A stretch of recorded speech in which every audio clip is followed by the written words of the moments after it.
That's very nice. Yeah. Hey everybody, welcome to the live show 68. Brace for Armageddon. Okay, we're slightly changing. Normally we've got him on Duke on the screen at the same time. We're doing something. We've got some studio guests today from the Isle of Man. We'll introduce them right now. But here's Duke. How you going? Yeah, there I am. Yes. I'm still around. Yes. Yeah. How's your week? Oh gosh, boring. Not working. Wait until I, get a few things done before I can start my. When you got some kind of place you got to go and you. Man of leisure. Terrible. Terrible. So made some YouTube videos and stuff. Sex ones. On YouTube, yeah. Yeah. Okay.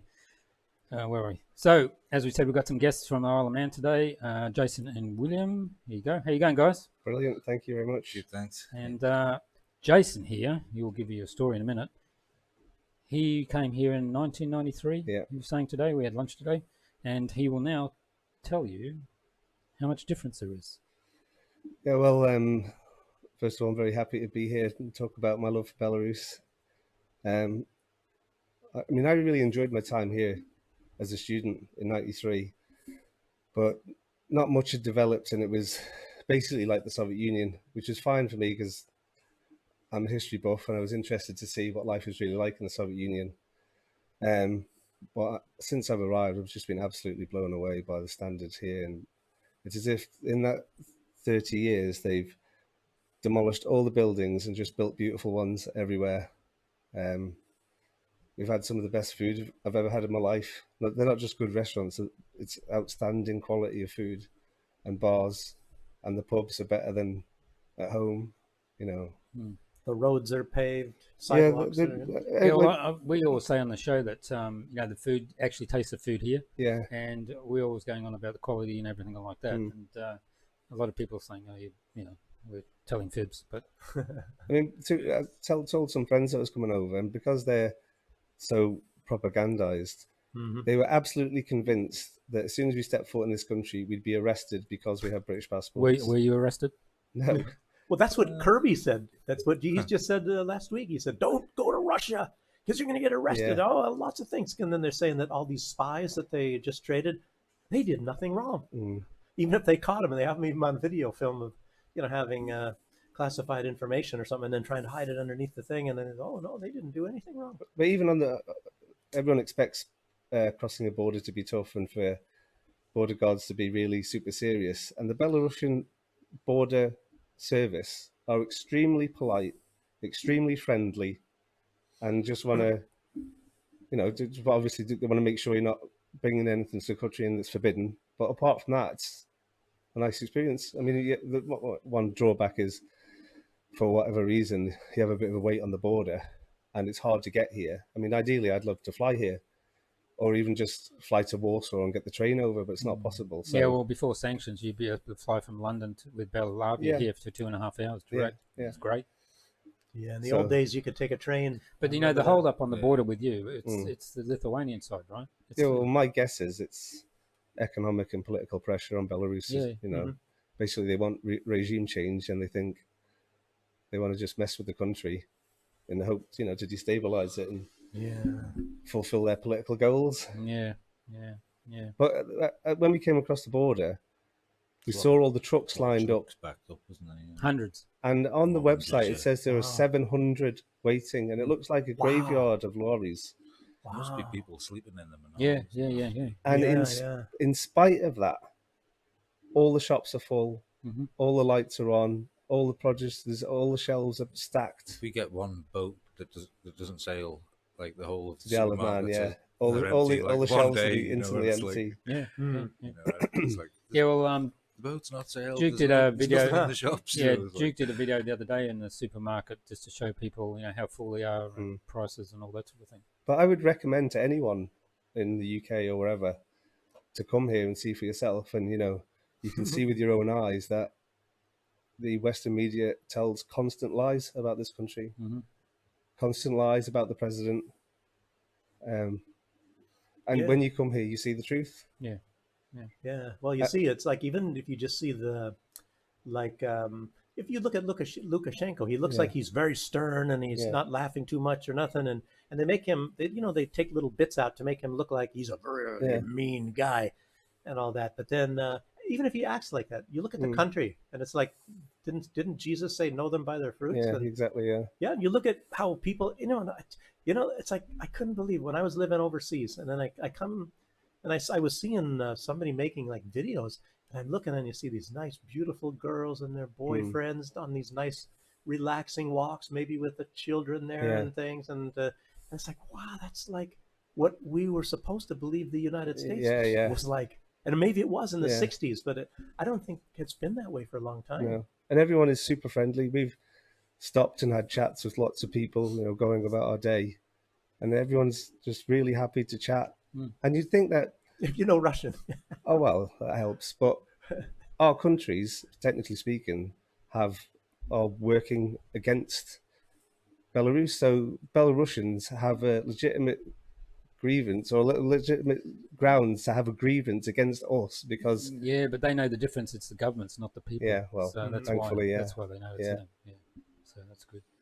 I went to my old... it's called Общежитие, the student Dormitory. hostel. Yeah, just to have a look around. And the ladies in there were so friendly. Yeah, you have to sit down and be like chatted away for half an hour. Yeah. And one of the things she said is she lives about in a village outside Minsk, and she said 30 years ago, before Lukashenko came to power, bicycles would get stolen, people would shimmy windows and steal stuff. And she says she absolutely guarantee there will be no such crime in her area, and I think the same here. These days. Yeah, it's strange, that they even have a lot of the Belarusians, the younger ones mostly. Even some of the older ones, they have them like brainwashed here, and like we have a guest that comes. He's a doctor, Andrew, and from California. Yeah, when I first met him, and I just met him for like, I don't know, not even a minute on the metro because I heard him speaking English with somebody. And, then he was saying he likes Lukashenko, he likes it here. Yeah. And he says the Belarusians, his phrase was, they need to get out more. Yeah. And if they go out in those countries they'll and appreciate find out their what own it's country like, more. Absolutely, then they say, I want to go. And a lot of them do. Lukashenko says, let him go. Yeah. Let him go. Just let him go. Yeah, because they'll come back. And they all want to come back. Exactly, yeah. And I've even had people that keep saying how much better it is in the West, even though they've never been there. Yeah. Maybe they went to Turkey or something, on a vacation. Never been to the U.S., never been really any of those places. But even if they do go there, they've been there on vacation, which is a much different thing. Yeah. And then when you go, most of my life, it's been like half of my earnings had to go to paying rent. And, I don't know about when you're renting here in Belarus, but it's, luckily we own our apartment and all those bills are very low. So. No, it's very refreshing to be here and to walk around the streets and see everyone looking normal and wearing, respectable clothes and all this sort of thing, just like normal. And you feel safe? Oh, absolutely, yeah. And it's, you don't see it as a spot of litter anywhere. Yeah, like we discussed at lunch today, no graffiti, no vandalism, graffiti, no vandalism. Yeah, it's amazing. When I was working at the zoo park, a lot of the lockers don't really work that well, and you have your stuff in there, maybe your money too, I guess, and nobody steals it from you. Yeah. And it's like, gosh, you can't do that in the West. There's going to be somebody coming and stealing all your stuff, Yeah. But I was there 5 months and nobody ever stole anything. I never heard of anybody stealing anything from anybody. Yeah. Yeah. Incredible. Yeah, I lost my phone on the bus over here, and I went to sort my passport out, came back and said, here's your phone. Yeah, exactly. You went pale, didn't you? No, I was panicking, obviously, because you've got your Because it's a everything. nice phone, yeah. Well, it's that, and you've also got all my credit cards and everything in there. So Oh, Yeah, yeah. So this area here, where you just said earlier when you came up, it's completely different. This used to be the airport, the old airport. Yeah. So, yeah. Right. yeah, because there's all brand new blocks of flats, and they're all the windows are mirrored, which creates a beautiful effect when you're passing them and you see them, and you just mentioned that they light up at night. So Yeah. You wait until you go outside. I'm There'll be looking all forward to LED. seeing There'll be that. top light Yeah. will be done, and where the elevator is going up. Right. yeah, Yeah. That's smashing. Yeah. So yeah. So I mean, this is one of them and obviously in this block. This is just a studio flat. So yeah. Yeah. So, but we have a guy that lives here. He's from which African country? Oh, Gambia. Gambia. He started a real estate business and he's selling stuff here now and all that because outside Minsk you can buy a house for like $5,000, $6,000, $7,000. Yeah, I think I saw that show because Yeah. I think Michael did a call in on that one. So Yeah. So What's the sort of going rate in the city? Is it well, you can buy one of these ones here for, like I said, anywhere between 60 and 70,000. If you want a 3-bedroom, it's like 80,000, 90,000. so by our standards, they're basically giving them away. Yeah. Yeah. And usually, well, you can buy you buy them obviously, and they're empty. There's nothing. It's just the walls and everything, and you just do what you want inside. So Brilliant. and then and the ones that he's got, his was built in the 30s, by the Stalin, not by him, not by him personally, but Is it the 5-story Just ones travel out. without a lift? Stalinka. the Stalin Oh, ones. really? Okay. Yeah. They're older than those. Yes, in the 30s they were built. Yeah. So in the center of the city, they're going for something like $1 million now. Yeah. But he got his for around, it was about 80, 90. And about 72,000 Yeah, US, I think. Yeah. How many stories Was is it, that building? That building 4. Okay. I don't know if most of the time they never had 5 floors. They just had 4. And then Lukashenko, which of course, this is what another thing of the difference between Russia and Belarus. If it has more than 5 floors, you They have need to a lift. put an elevator right. in. And in Russia, if it has 10 floors, you don't have to. So if you're on the 10th floor, you got to walk. Oh, really? What if you forgot something? Oh, I forgot my phone. Yeah. So you got to go all the way back up, Christ. come all the way back down, and by that time you're. Yeah. What if you're late for school or something? It's one of them stair lifts. Yeah. Gosh. Yeah. So yeah. Overhead jobs. Yeah. So And you went to the War Museum the today. Great Patriotic War Yeah. Museum. That's what it's called, Great Patriotic War Museum. How was that? Yeah, brilliant. Cool. Yeah. The building itself looks stunning on the outside, and lots of interesting exhibits and stories of the heroes of the war. Lots of guns and tanks. Yeah. Guns and tanks and tanks and guns. Well, I mean, one thing that caught my eye straight away was a massive handheld anti-tank gun. yeah, which the is- beast. Wouldn't like to be carrying that around. would you? I mean, I didn't even know that was a thing. I mean, I've read loads of books about the Second World War, and it's always nice to see. What was the weight of it? You got a picture. Yeah, I of took it, a didn't you? photo with huge caliber, doing some kick on the photo on the. As far as museums, didn't Lukashenko say, I think it was the day before, somebody was proposing another museum by the Mound of Glory? No, they are building it. They're near the. Have you been to the They are Mount of building. Glory? He was saying, well, don't we have enough museums? Not sure where that is. On the way to the new airport, but it's I can't remember how many meters.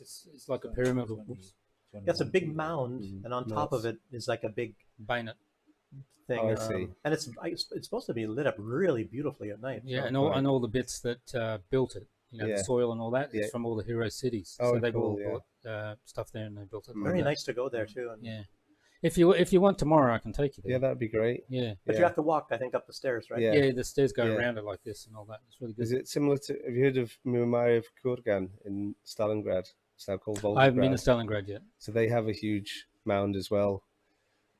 But I think that might have been an ancient Mongol burial ground or something like that, because it's a flat country. But this mound was fought over and changed hands between the Germans and the Soviets, because once you had it, you could put your artillery on top and easy to shell everyone. But on top of that, they've got a massive statue called the Mother Russia, something. So she's holding aloft a sword. and not many people know in the West. But when you go there, it's like a really sacred place. You know, it's almost like going into a church when you walk around. So yeah. I heard they're thinking about changing the name back. Yeah, well, they should Yeah, really, because Yeah, that's the historical significance is Yeah. Stalingrad. yeah, exactly. Oh. Yeah. And it's, wait a minute, Stalingrad. What? It's not Leningrad. It's St. Petersburg. What's Stalingrad? Is It's called Volgograd now. Volgograd. Yeah, Because it's on the river. it's where the On the Volga. where the Sixth Army got swallowed up. Yeah. Hmm. Yeah. So what most impressed you at the War Museum? The architecture and the exhibits, and they've got some. One interesting thing I spotted was what looks like a Belarusian military drone, which had an interesting. I mean, I never really seen a drone up close, but that it had a propeller at the back. Twin tail, wasn't it? Yeah, twin tail. Had a little camera on the bottom. Yeah, so that was. I've never seen it, so that was really interesting to see that. I think I remember that. That's inside, right? It's inside, yeah. Just as you go in, not far in, is it? Yeah. Because I thought it was a little plane to begin with, and then I couldn't find where the pilot sat. Small people. And then Will pointed out that's got a camera at the bottom. Yeah. Yeah. Yeah. Camera. Yeah, they make a lot of drones and weapons here for their own stuff. Yeah, yeah. Every time there's a an event here, they usually bring them out. Oh, really? Yeah. And do they fly in formation or something? No, I'm not flying, but you can go and see them and walk Okay. around them. So there's all different types of drones, and there's usually it's funny because from the West, right? I'm just used to now, whereas they're there and they've got all the latest guns. The kids are just picking them up and playing with them and all that, and you don't see that in the West anymore because you can't let the kids play with guns. So yeah, I've never been here when the parade is on.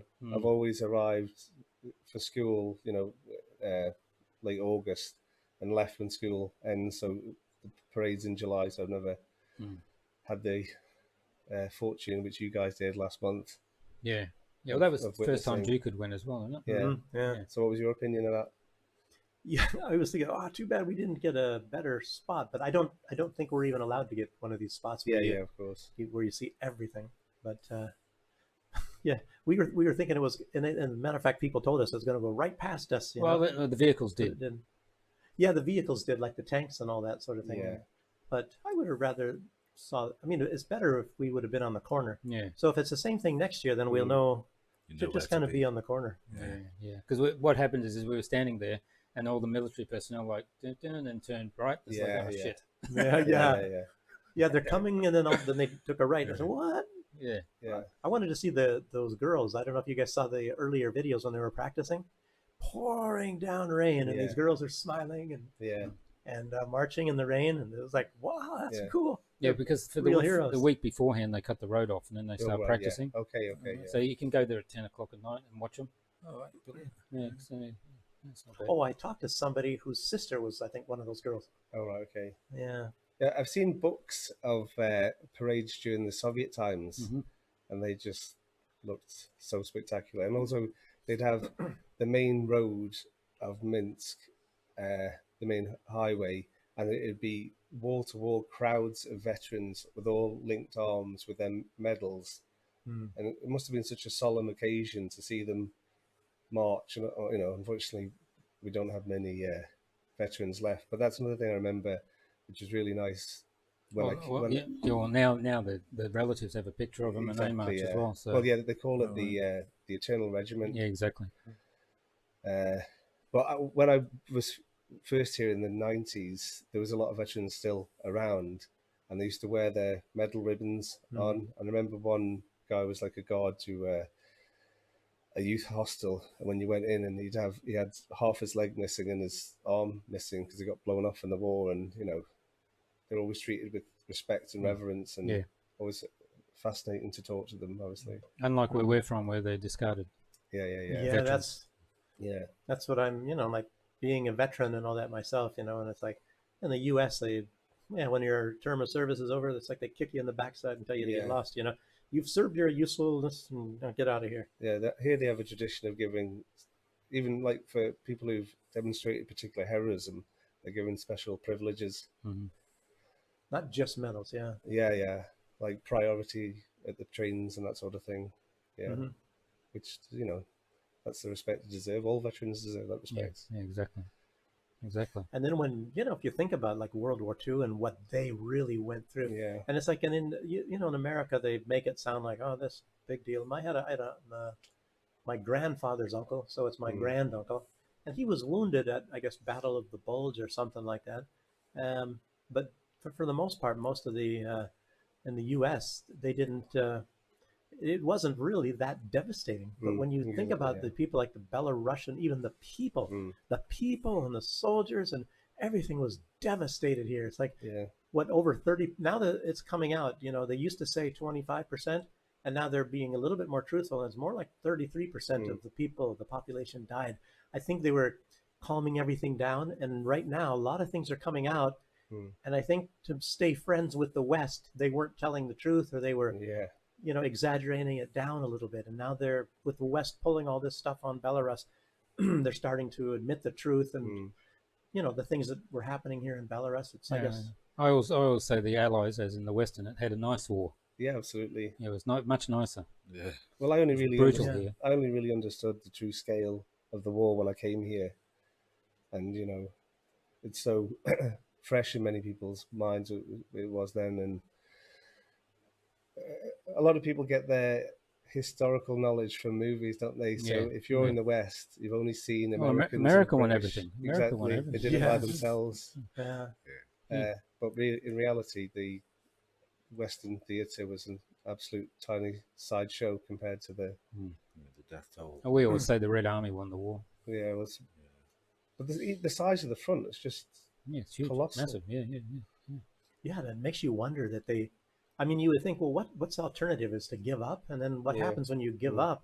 It's like then you're under Nazi rule. And I mean, one interesting thing in Moscow is if you go from the airport Sheremetyevo, on the way you'll see these big they're tank obstacles, but they're huge monuments of them, so they're like X's which they put down to stop the tanks, and that denotes the front line on the 5th of October 1941, and that line is now well within the city limits. So then it was just outside, but there's suburbs and obviously the airport, so it just shows you how close they got. It's like here. Literally to the it's door. like here. There's a few of the concentration camps now, because there's something like 200 and something concentration camps here. That in Belarus, Right. and some of them now, which you can see, are inside the city limits, and there used to be villages outside. Did they turn any of them into a museum? Do you know? All of them. If you go there, really? they've all got memorials there and all that sort of thing. So there's if you want, we can go to one tomorrow. Yeah, sure. I mean, if you want tomorrow, we can go to. Hatay? No, he's seen it. I've been there, yeah. Hatay, you've been there. Yeah. So no, we'll go to the Mount of Glory. We'll go to one of the concentration camps and the prisoner of war camps here, and then if you want, we can go to the Stalin line if you want. Yeah, what's that? It's it's got where the trenches were and all that sort of thing. Yeah, but yeah. they've got huge line of planes from the 80s and 70s and all that, Soviet Union, all the tanks and all that sort of thing. It's not bad. Yeah. Duke and myself went. When was that? Oh, several months ago. Yeah, some months ago. Yeah. It's quite good. Yeah. I mean, the number of casualties fluctuates, but I think that the numbers it's about 27 million, isn't it? The Soviet Union lost. Yeah. Yeah. And then when you know all this, then you understand why they're so determined to get rid of those Nazi problem in Ukraine. Yeah. And then I mean, and you see, I saw that like some of these old films, of what was in Belarus, or black and white things, you know, and you see these people, and it's like they're in the mud and everything. They've lost everything, and and a lot of them getting killed, and it's just really, really terrible. Yeah. And then you reflect on what's going on in Gaza, and I'm just shocked that we're still doing this stuff because what's going on down there, those are Nazis too, but just a little bit of a twist, There's Nazis there, and then you look at what's like this mindset in the Baltics and Poland, and it's even spread into the United States. It's back in Germany again. Look at Baerbock. I mean, it's like, what the heck, It's a lot of people say fascist, But it used to, fascism was a different thing. You know, it's very difficult now to come up with definitions because now fascism has a different definition of what it had in, say, 1919. It was an economic system, and now it means something to do with your ethnicity. Or no, you don't agree with the government. Yeah, I think it's anyone they don't like is a fascist. Yeah. It's just Yeah, Exactly. so much. Yeah, there's, I mean, just lots of definitions are changing and all this stuff now. It's like, what the heck? You know, I thought it meant this, and they're using it in a different way. It's like terrorist. You know, what's a terrorist? Anyone who's opposed to the United States is a terrorist. Yeah. And the United States, they can go bomb, or Israel, they can go, you know, assassinate people, but that's not terrorism. Terrorism is when you respond to the assassination. So just for people out there, because if they want to visit, all you did was just come to the border and that was it? Yeah, so there's we got a bus ticket on a bus company called Eurolines, so it's online. You buy your ticket, you pick your time slot. Vilnius Airport's quite small. When you exit the building, there's just one straight road, and you can see the bus stop from the entrance. It's a white roof, like a white triangle, sort of tent roof. You just walk there and just wait. A bit of roadworks going on outside the front of the airport at the minute. Go around that. And then it's just roulette how long you'll wait at the border. I think we were like an hour to the border, and then we went sort of through Lithuanian sort of passport check, and then we were through, and then we got into another no man's land. Yeah, sort of no man's land. There's another like first check where they want first check. They come on and have a look at your passport. And then we were there. What was it? 7 hours, maybe. So something like that. No, that's long. Yeah. I mean, there's a duty-free shop there. There's a shop there. There's facilities. So you can get coffee, food, drink, toilets. I cross in the car all the time, and the worst one so far has been 12 hours waiting. Wow. It's not fun, is it? No, especially when you got to come back again. Well, they make it like that on purpose, huh? Yeah. I got to make this trip Sunday. I'm going there, and then 4 days later I got to come back. Same thing you guys did, flying to Vilnius. I could have taken a bus from Berlin through Poland, but so many people, everybody's saying avoid Poland at all costs, you know. Right. You don't want to go through Poland because they take everything from you, you know. They take even a can of soda pop, they'll take it from you. They take potato chips, they take everything from you. Money, I think, even in no, but anything that's sanctioned, they'll take. Yeah. And he brought a sword through to Belarus. A sword, yeah. That sort of helped me up a bit. A martial artist guy. I think the coach driver wasn't best pleased with it. I was the last person on getting back on the bus, so it's just the training sword, so it's not a live blade or what have you. So but they let you through, see, in Belarus. Yeah. Wow. I always found them really nice. You know, they were all friendly.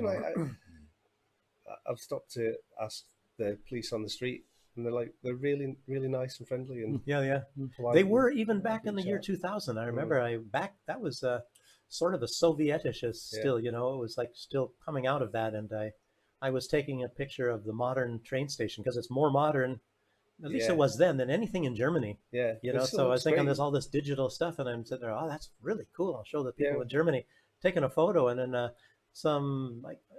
don't guess if I can remember, I think he might have been a soldier or something, and he just smiled at me and said, just you're not allowed to take pictures. And he was very, very nice. And, you know, and all the police are very nice, you know.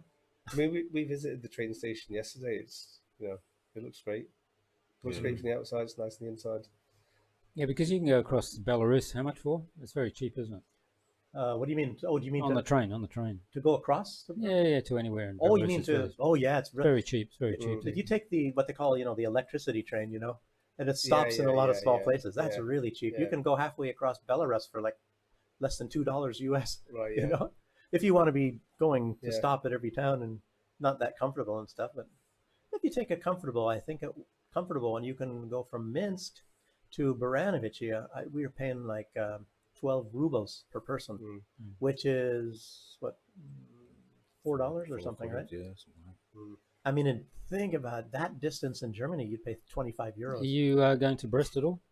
No, I've been there though, and I really And like the it. fortress. Again, Brest Fortress. because I'm a history buff and I love Yeah. fascinated by the war. It's a fascinating place because it was one of the first places attacked, but the Germans bypassed it because it was a stronghold, and they held out for months basically. Yeah. And there's all So they attacked, and then they sort of said, well, it's they just taken too long. bypassed. Yeah. They just Well, if you think about it, the one who was making the attack was Guderian. And Guderian, he is the person that so-called created the Blitzkrieg, the Lightning War. So he didn't want to sit there, you know, fighting these Belarusians. So he said, Not his let's just go around these guys and just keep going into Belarus. You know, you think they would have. I don't know if he was a Nazi or not, but I don't think he stood trial at all in Nuremberg. And Guderian, and he wrote his memoirs after the war and everything. So I think he was sacked a few times, and then when Hitler got desperate, he hired him again. Oh, I didn't even know that. Yeah. Well, this year is the 80th year of liberation from the Nazis. So, So there's you know, events all the way through the country, different dates, you know, where they've been liberated all the way through. So there's a big one in Brest soon. Yeah. The last one. Yeah, it's not bad. That's why the parade was really big as well, because it's the 80th. I think they've got a big monument sort of carved into one of the buildings of like a guy with his arms back as if he's trying to do something that's it's difficult to explain. Where's this? If you Google Brest, Brest Fortress. Well, there's the thirsty man. I think it's you can get and touch it actually. I mean, right? It's white. It's it's a huge monument. It's like the big head one you're talking about. That's it. Oh, the big head one. That's different. Yeah, and on the other side is all that relief of, you know, what some of the war scenes. What he's talking about is there's a guy like he's lying down with a helmet trying to get water because, you know. It's thirsty man one. Yeah, and you notice what I didn't know because you know, my Russian or whatever, and you're not allowed to walk on the grass. All right. There, because I guess so much blood was spilled. I guess it's not only that, they keep finding human remains there when they're doing stuff. So still today they're still finding stuff. Wow. Yeah, in the museum they had some exhibits of things that have recently turned up in digs and certain places. I was in Baranovichi for a while, and if you've ever heard of that, it's they have a place there. It's called Forest Guy, and they took I guess Czech Jewish, and it was right next to the train tracks. So they took them and then they put them in a line and shot them all. Yeah. And I guess they did it a number of times, and they find remains all over through there. But there's a monument there as well. Baranovichi is kind of interesting. There's even a place, believe it or not, that you can't hardly find. It's way out in the woods, and you gotta, I don't know. I went with somebody, and luckily we found it. But it was a old Soviet nuclear bomb storage facility.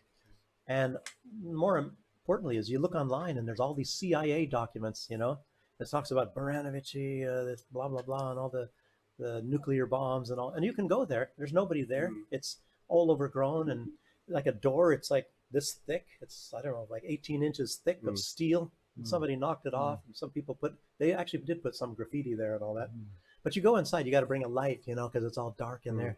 I saw a plant growing in there. I made a video on TikTok on there, so, but yeah, that was interesting. I want to go back there again, though. You know, if that's allowed or something. And this is your first first time here. First time here? Yeah. Enjoying it? Yeah, lovely. Yeah, I'm enjoying it. Yeah. Nice. Oh, good. Did you have any expectations before you arrived? Not really. No, I'm just. No, I hadn't really thought about it much. I was just, I'll come along and never. Jason used to take. Anyway, you used to have a skeet. Yeah, good. Yeah. How do? But, I mean, compared to like where you live, is it like I don't know, renovated here more than there, or what? What would you say? I don't know where you're from Isle of Man somewhere. Yeah, it's a lot flatter, isn't it? Oh, it's all hills in the Isle of Man. It's they're going uphill or downhill. Okay. I think the only flat place is the promenade, isn't it, by the beach? Yeah. That's it. You know. But are they They keep the streets paved and Yeah, everything in repair. It's fairly nice, yeah, but there's the odd, wobbly paving slab, and I find them all, but yeah. Yeah, well, they do a have lot that of- stuff here on the side roads somewhere, Yeah. but a lot of places in the West are just like been to countries with lots of holes in the roads, and but a lot of I think there's worse places, but yeah, the island Yeah. lands. The they island want to lands, put money into the wars and well, a lot of corruption over there. yeah. When somebody is found out to be corrupt here, they even put it in the newspapers. Right. But they don't do that in the States. They're just made to resign. Yeah, like golden handshake, and Yeah. off you go. Here's your pension. Yeah. Yeah. Yeah. Another job. And here they take get another photos, job. like some of the people, maybe they can't get money, but in alcohols, like they get bottles of something like whiskey or whatever, and then they post it.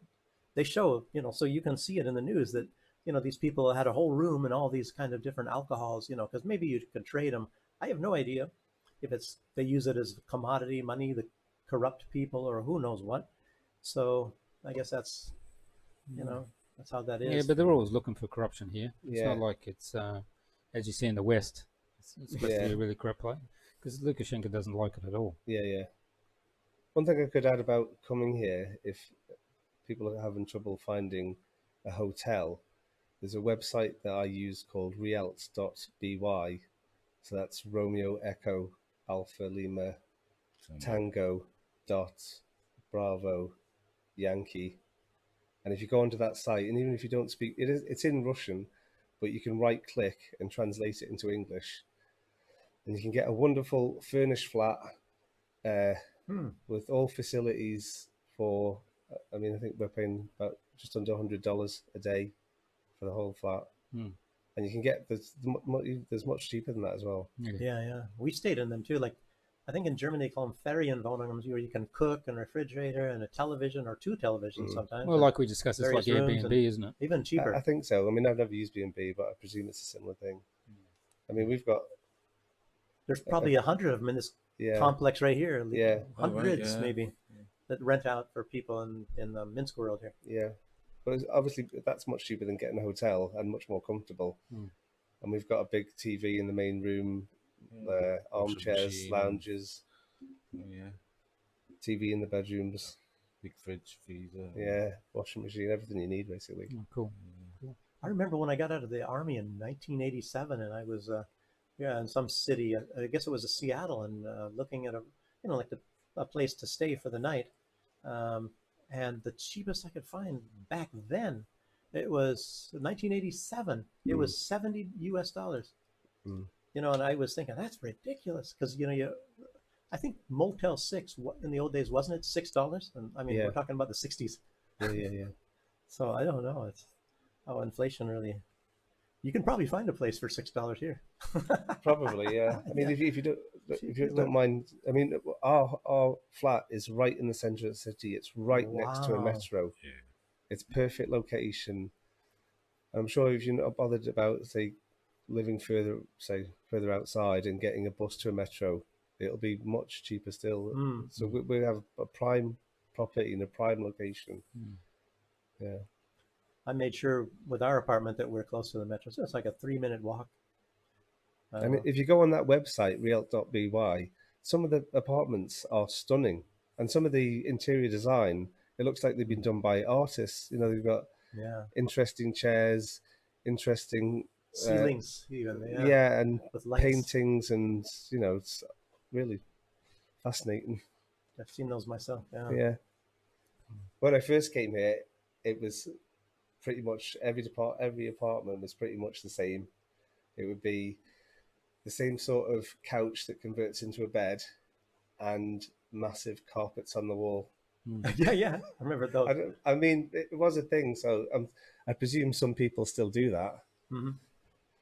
What's that, a soundproofing thing? Or No, it's just for decoration, Right, yeah. okay. I think it was a Soviet thing. It was just fashionable to have a massive carpet that just covered the wall. Yeah. I think my mother-in-law, she might still have a carpet on the wall.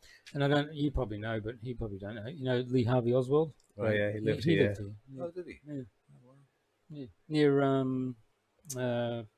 Victory Square. Yeah. Near there, yeah. Oh, wow. Yeah. I filmed He's the there for house how long in was one he of my here? last YouTube videos. I was 3 years or something. He got a wife, Marina. He got married and Oh, right. took her back to the States. He was in. He was here. The reason he was here is they thought he was a CIA agent Yeah. when he defected, Well, they right? want to be careful. So they put him as far away from everything as possible. You know, Moscow and all the other things. So they put him Right. here. That's why. That's why he was here. Didn't he? He applied for basically asylum, and they said no. And I think he made attempts on his own life. Mm. And then they said, "Oh, we don't want the trouble. We'll let you stay." Yeah. But he found it. I don't think he liked it. He found it boring, didn't he?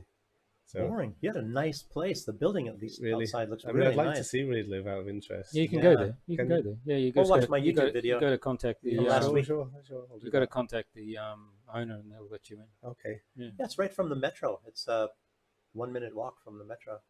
Didn't he used to be a radio repairman or something like that? Yeah, well, he was working at I think that factory, and then on Friday nights he went to the English club where everybody's Oh, standing really? around and speak English, you know, Okay. to learn Yeah, and drink, and that's where he met his wife and all that sort of Okay, thing. yeah. But he was getting money from the Red Cross, Oh, really? yeah, plus his wage, so he was in really good money. Yeah, yeah. He was doing really well here. Yeah. I mean, I know that you wouldn't have had the bowling alleys and all that sort of thing, but would they still have a happy, comfortable life at that time? Yeah. Yeah, and I think back in the Soviet Unlike, you know, Union that's the times- other thing. What most people don't know is I don't know if you found that when you were here. Mm. You know, like everybody's partying and all that, and they get drunk. They Yeah. just dance and have fun. Oh, yeah. Not like in the West where they start fighting, right? Yeah. In a lot of places, right? Yeah. Since everybody starts getting angry and all Mm. that sort of thing. So that's the first thing I was when we were at parties and everybody was just like getting drunk, and then they were just dancing and having fun. Yeah. No violence, no. Well, a common thing then, I'm sure it still happens, would be to have a house party Mm. and people just, you know, have some beers or wine or whatever and just hang out, and they might play music in the front room, and then the kitchen would be for chatting and smoking or whatever. Yeah. Hmm. And as you've noticed here, there's you know benches everywhere where most people just sit outside Yeah, and just yeah. chat. Yeah. Mhm. Yeah. That's another one. Beer. What do you guys think of the beer here? Yeah, I like it. Nice. Yeah. A couple. There's a massive variety again. Yeah, you got to try some different ones. Like some of them are like, to me, it's like really fantastic. I lived in Germany for all those years, and then it's like here, it's just much better. And I believe at one time they got the best beer in the world. Yeah. And that's when Lukashenko said, "Okay, now we're going to be supporting this industry here." So I guess he was, and I think maybe even more good beers came out. You like the unfiltered. Was one, he didn't was you? he the president when you came here, or was that before then? He became president while I was here. Oh, Because he stopped a lot of the violence in all Yeah. the other places. Because what most people don't know is like on the roads there was people like you driving and they would stop you and go, "Give me money," you know, like and all this sort of thing. So he came in and cleaned all that up. Yeah, I remember hearing about that myself. I remember when he first came to power, I'd listened to his speeches on the radio. I didn't understand everything, but I remember listening to them. Yeah, it's interesting. Yeah. Well, I was hearing from other people like they had these bandits. There's a highway that goes from Warsaw to Moscow, Yeah, and he stopped it in Belarus. Yeah. So they were maybe robbing people in Poland and in Russia, but they didn't do it in Belarus because he was having police, act like they're the people that they want to rob, and then he would arrest them. And when I was at the student accommodation today, one of the things I had a chat with about the lady there was back in the 90s, you'd have gangsters and you would be able to see them recognize them on the street because they had a kind of uniform. And the uniform basically... Gangsters? Yeah. So the uniform would be a long black leather jacket, sports tracksuit bottoms, and trainers. Huh. So if you saw someone wearing that, they were into crime. And I asked her, did it... Wow. I haven't seen anyone dressed like that, not one person. And she said, no, that's all gone. Yeah. Well, didn't they have something like the what is it, a gropnik, or what do they call it? Gopnik. Gopniks, yeah. Gopnik is a Russian subculture, so they're not criminals. Yeah, I They're know. just... But they have Adidas they're and Adidas trainer fans, pants. and they have... It's just subculture, like, say, goth or punk or that sort of thing. Mhm. It's that sort of Yeah. So they're famous for their squatting and 'Cause I sitting haven't, around. I haven't seen them in Yeah, Belarus, so die. but I've never seen them in Belarus. No. but like they're supposed to be wearing Adidas pants, trainer pants, and Yeah, the three stripes. yeah, and most of them are like poor, and they're not. It's not like they rob people or nothing, but they're poor and they. Yeah, most people when they see that, like in American movies, that's the Russian gangsters, right? In Yeah, America. yeah. Yeah, I remember movies and they were. It was funny, and there was like some terrorists in Belarus, those, Yeah. and they were showing like these army trucks and stuff, and it was like mountains. Yeah, and so I was that thinking, one, this is where the heck is that at? exactly. I've You seen know, that I one. mean, Yeah. it's like they didn't do their homework and see Yeah. that you don't really have any big Yeah. mountains or something. And Yeah, well, I was watching that movie I was in Dubai the other day with Swordfish, John Travolta. Oh yeah, yeah. Yeah, and he was saying they could buy nukes here for $40,000. Oh, in Belarus. Yeah, Oh, brilliant. what yeah, he said I could if I buy 10, I'll get one for free or something. in So, Belarus? yeah, Isn't that yeah. But that's just like inserting propaganda into their films, isn't yeah, it? yeah. I can't believe it. Mm. Even in Star Trek, Star Trek at the I think it's the last one in Next Generation Yeah, yeah. when they were deciding where they're going, Yeah. and Worf kept saying Minsk, Minsk. What? yeah. He said go Minsk, this place.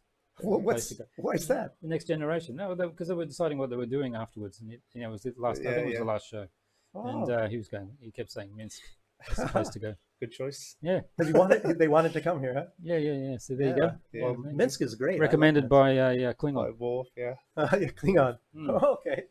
Yeah, but we only plan to stay here for 4 days, but there's so much to see and do that we're trying to think of a way of staying here in at least an extra day or so. Hmm. We'll see how much we get done tomorrow. Yeah.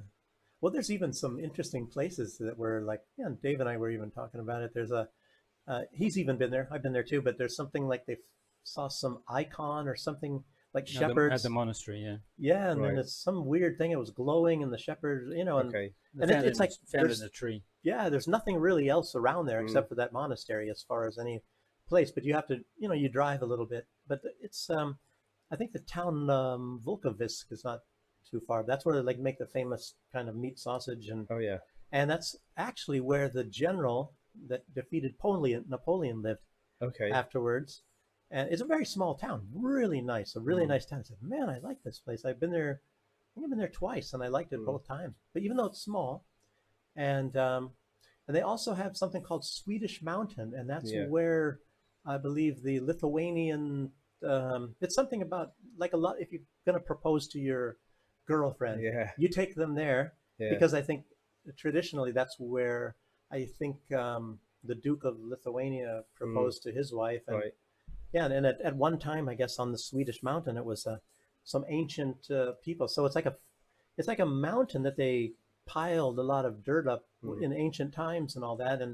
And I think on the summer solstice, which is the 21st of June, I think they have like some sort of a pagan thing there, and they burn the thing. It's very similar to something called Echternstein in Germany, Right. which is it's near Teutoburger Forest, where the Oh yeah. it's near right by there. But these rocks that are really weird, and the old Germans used to do sacrifices there. Right. But it's kind of similar to that way. And also on the 21st of June, they do a thing there, and there's beating drums all night and stuff, I guess. But if you go, like, for example, if you want to come to Belarus at that time, you can maybe go there on the 21st, and on the next day, go to Brest, which you can drive. You can take a train, and that's when they have that the reenactment of the attack on Brest, because that was the 22nd of June, 1941. So there's a lot of things to do right there at the end of June. Also, well, maybe you don't know this, but the tallest mountain in Australia, we say Kosciuszko, but that's obviously butchering it, because I said that and my wife laughed. Yeah. But that guy is the one that set up West Point, right? But you can go to his house here. He's from here. All right. So he actually set up West Point in America. Oh well. Yeah. So during the First World War, Nicholas II's headquarters was in Belarus. I was just wondering, do you know if there's any museum to that, or Not that I know of. I know that in Mogilev, I think it was. in Baranovichi, they have there's a museum there, and they have like, I think it's photographs of Nicholas going down the street of Baranovichi with whatever. Right. But I guess he was in Baranovichi too. So what he was doing there, I have no idea. But Because of course, First World War, wasn't it? Carnage again for everyone. Yeah. Yeah. mm-hmm. Exactly. Okay. Yeah. So, any other good questions about Belarus? What do you think of the women here? Well, I was just about to say that the women here are absolutely stunning. Yeah. Everybody says that. We said that. Yeah. You know, it's like wow. It's like what the heck? And there's a lot of them. It's like what? I never like in Germany. You don't see. I was trying to find a good-looking woman in Germany. I mean, and just to see, and I was thinking, what happened? Because there isn't any. Be careful, you're going there. They'll fucking take you out. Yeah, they'll take me out. Yeah, you're off there I mean, soon, aren't you? obviously there's attractive women, but it's just wherever I was at, it was like maybe they're just fewer and far between, or maybe you got to go to the clubs at night or something, and everybody's primed out or something. But in Belarus, there's lots of them, and they have long hair, you know, which always looks good anyway on women. Also have what we say it's traditional values. Yeah, nice dresses, and also very slender. Very approachable and friendly as well. Not self-obsessed. Yeah. I always say Western fat slobs. A lot of the women there, they're not here. They get dressed nicely all the time. Yeah, they do. Even just to go to the shop, they get dressed nicely. Yeah. We also struggle to find any overweight ladies, didn't we? Yeah. Any what? Overweight. Yeah. There's some that are pudgy, but you don't see any big fat ones. I guess like in the States. Oh, I'm not supposed to say that we're on YouTube, right? And But anyway, you pointed one out today. You said she sort of sticks out. It's quite rare. Yeah. There's no like pink haired. No, it's no one with blue. I haven't seen anyone with blue hair. Yeah. Oh, you do see some of them. Green. Right, Some dyed red, of course. I've seen some goths. Huh? Some girls dressed in black. Yeah. I think. And also, if you noticed, I don't know if you've noticed, like the mothers after they give birth, they lose all their weight and they're back to their slim self again. Not like they keep large, like some places where we live. Yeah. Well, it's like, like what you're saying. It's like seeing, like watching these. Like, damn, what are these women? I mean, it's like incredible. How good they are. I mean, then you're sitting there looking at these movies in Hollywood, and you say, well, these women, most of them look better than anyone on movies from the United States and in Hollywood. And I'm sure if you tried to approach them and you got rejected, they'd be very polite. I never tried. I'm married, so and I'm a little bit old. I generally don't think creepy old man. I generally don't think they'd be rude or anything. No. Well, I'm even. Well, you can try it out. Maybe not. You can do it, Will. But actually, as you know, when you just go up and talk to a Belarusian, a lot of them, they think you're crazy. People, they don't really just go up and start speaking to you, unless you're asking directions or something. Stranger. Yeah, and you don't. I don't know. I've started up lots of conversations in the past few days with just people Well, you seem harmless. standing next to, and had really great conversations with. It helps if you speak Russian, though. Yeah, it does. Yeah. Yeah, and you don't sound.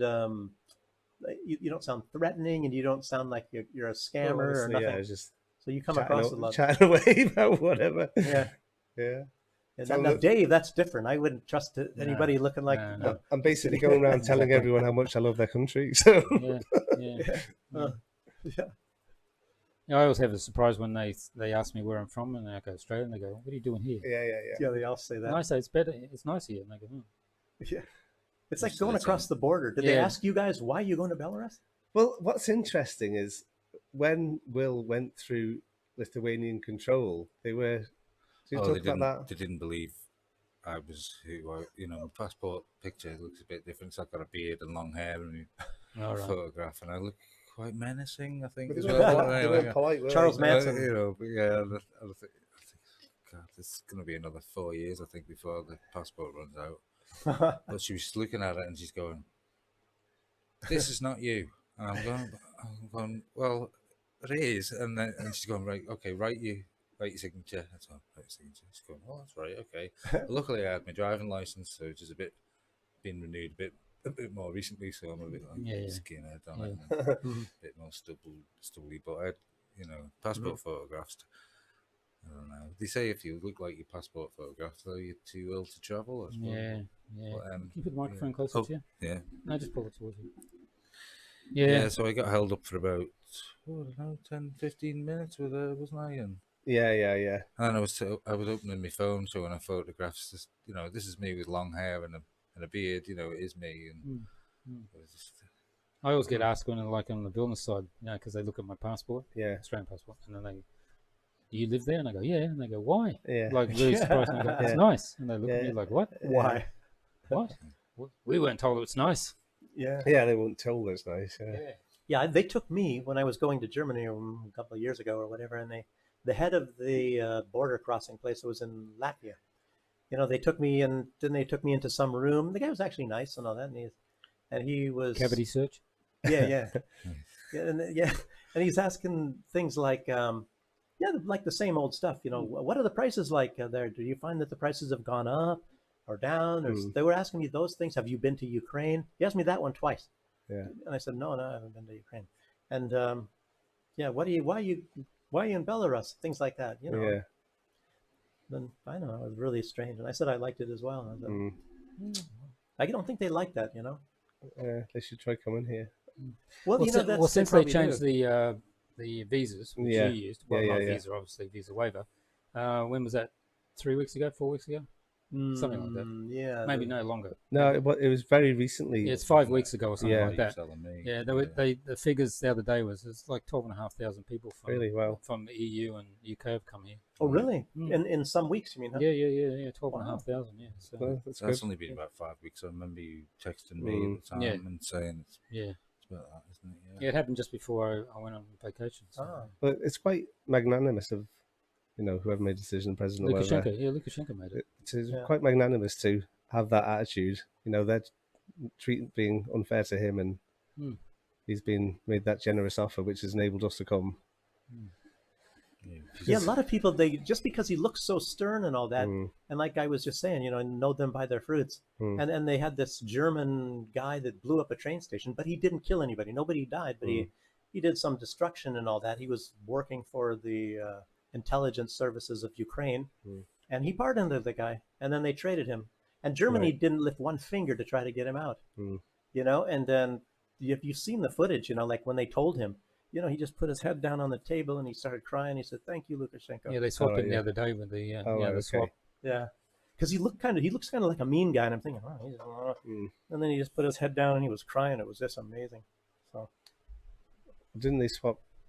Was it Garner, the basketball player? Oh, that swapped was it for Victor that's Boot? Brittany Grinder. Brittany Griner. Griner. Victor Boot. Victor Boot. Yeah. He's an interesting character. Yeah. Yeah. Have you noticed that they never did any interviews or anything from Brittany Griner? I think she doesn't have anything against Belarus, and that's what pisses them Well, off. she was in Russia, though, It was wasn't in she? Russia. It was I mean, in about Russia. about Russia. She has nothing against Russia, and that pisses them off. So they're not going to I see. interview her. I see. Yeah. I mean, I'm guessing that. Yeah, maybe. Yeah, because it was her fault. She was bringing in Yeah. drugs. Marijuana. Yeah. Yeah. But the U.S. said no, she wasn't. Probably, like everybody's innocent on the U.S. side, but they're all guilty on the Russian side. I don't even know. I don't even know what the Russian ones were supposed to have done. Well, they swapped the German for the the FSB guy in Germany who assassinated someone. Yeah, he They got him back. he assassinated a Chechnyan that was, and what Putin, when he was with his interview with Tucker Carlson, and Tucker says, I don't want to. Putin said, I don't want to tell you, but I'm going to. And this guy, with the captured Russian soldiers, he used to line them up on the road and run over their heads, and and he also bombed schools with children and things like that. Real nasty guy. Just it's kind of a weird thing. And it's, like Lindsey Graham. You're doing what we want, killing Russians. And you could tell these people in America, Russians to them also means Belarusians. Yeah, they don't know that. And actually, it used to be Ukrainians too. Yeah. But temporarily, just for the time being, the Ukrainians are the useful idiots. So, and of course, they're probably tickled pink that the Ukrainians are dying in mass right now. And makes you wonder what's going to happen. Did you see what Shogu said yesterday? When the Ukrainians wake up. In the last 2 months, 115,000 Ukrainians have been killed. Yeah, and if you think about it, from 1965 to 75, America lost a total of 58,000 total dead.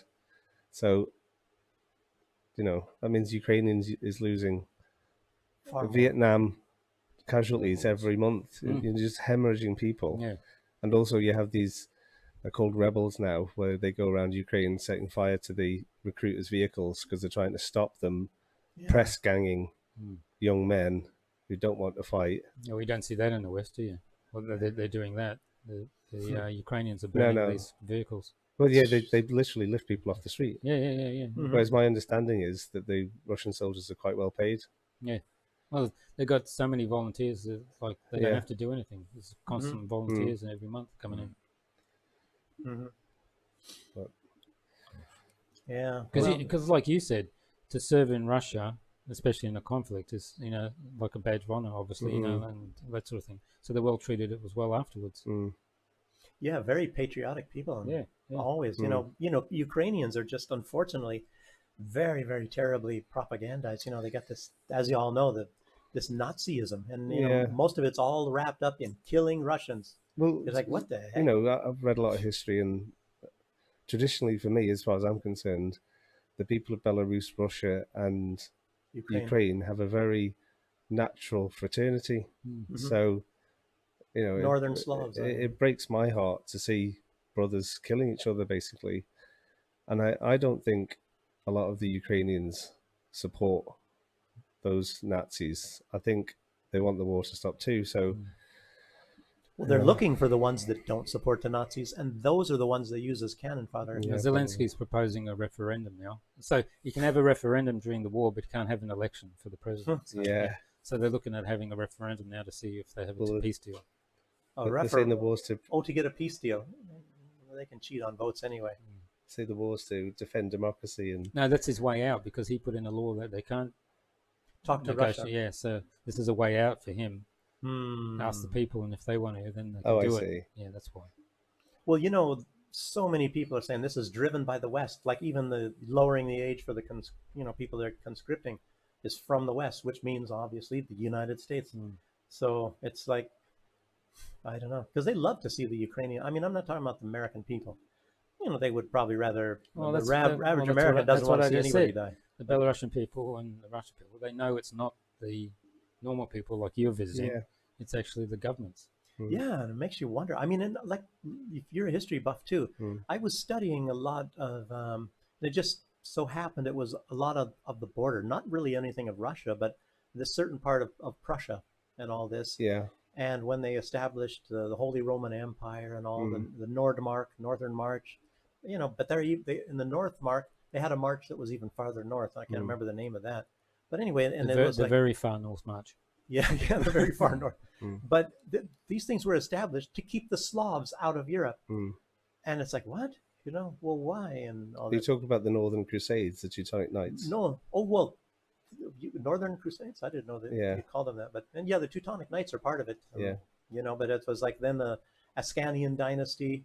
That was the first ones. I think who was the Albert the Bear? I think he was the first Markgraf of which was I guess it's Kaliningrad now, which was Königsberg. yeah. Well, no, well, that's, Königsberg. Königsberg was East Prussia. Yeah, It's an ancient Prussian heartland. And that was the North March basically. That's over there. now Kaliningrad. Yeah, So that's that's what I'm saying. Yeah, part that of- was part of basically the first Russia. European Union, and they, were trying to. well, I mean, after the you war, could say that. After the war, all Germans were expelled, and it just became a territory of the Soviet Union. Yeah. Yeah, you're talking about the. Well, they did that as well. Naval base They there. did that in Poland and all that. Any Germans Well, that were in, living there, they got rid of them all. The Oder-Neisse line. Lviv used to be Lvov. Yeah. That was a Polish city until after the war, and then Stalin kicked all the Poles out. It's funny.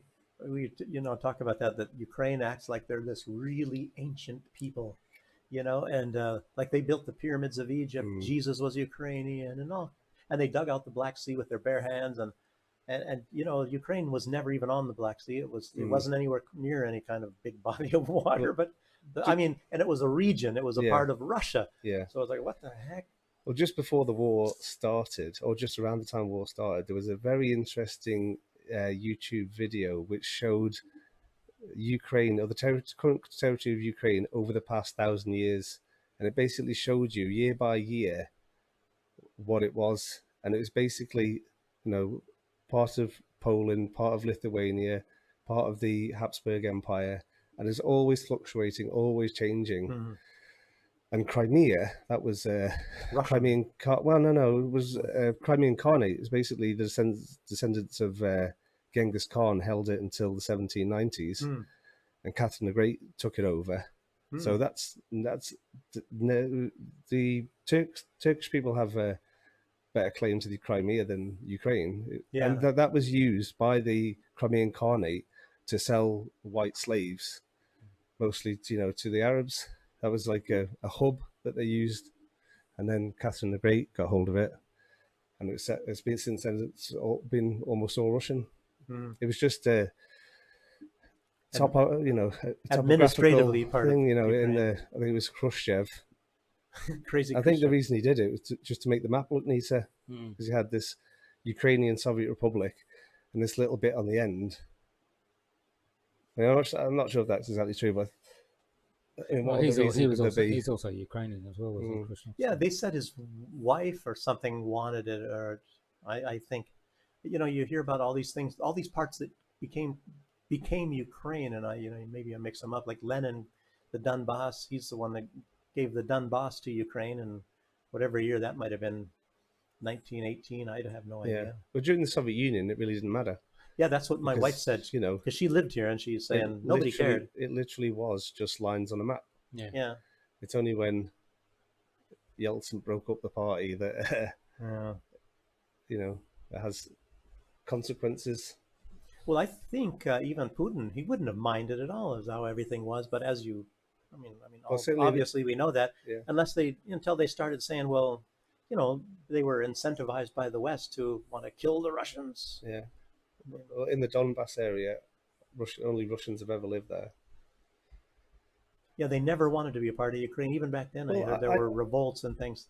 My understanding is that while they were left alone to live their own lives, they were quite happy to be part of Ukraine. It's just that after 2014, the government started to pressure them to renounce Ukrainian. Their culture, renounce their language, and It was funny because I remember back in those days when Saakashvili was the mayor of Odessa, and they were showing these people in the Rada, I guess, or whatever, and Saakashvili was there, and they're arguing and all of them were speaking Russian, but yet the people in the Donbass are supposed to not speak Russian. It's illegal to speak Russian. They have to speak Ukrainian, but yet when you go to the government of Ukraine in Kiev, they all speak Russian. Yeah.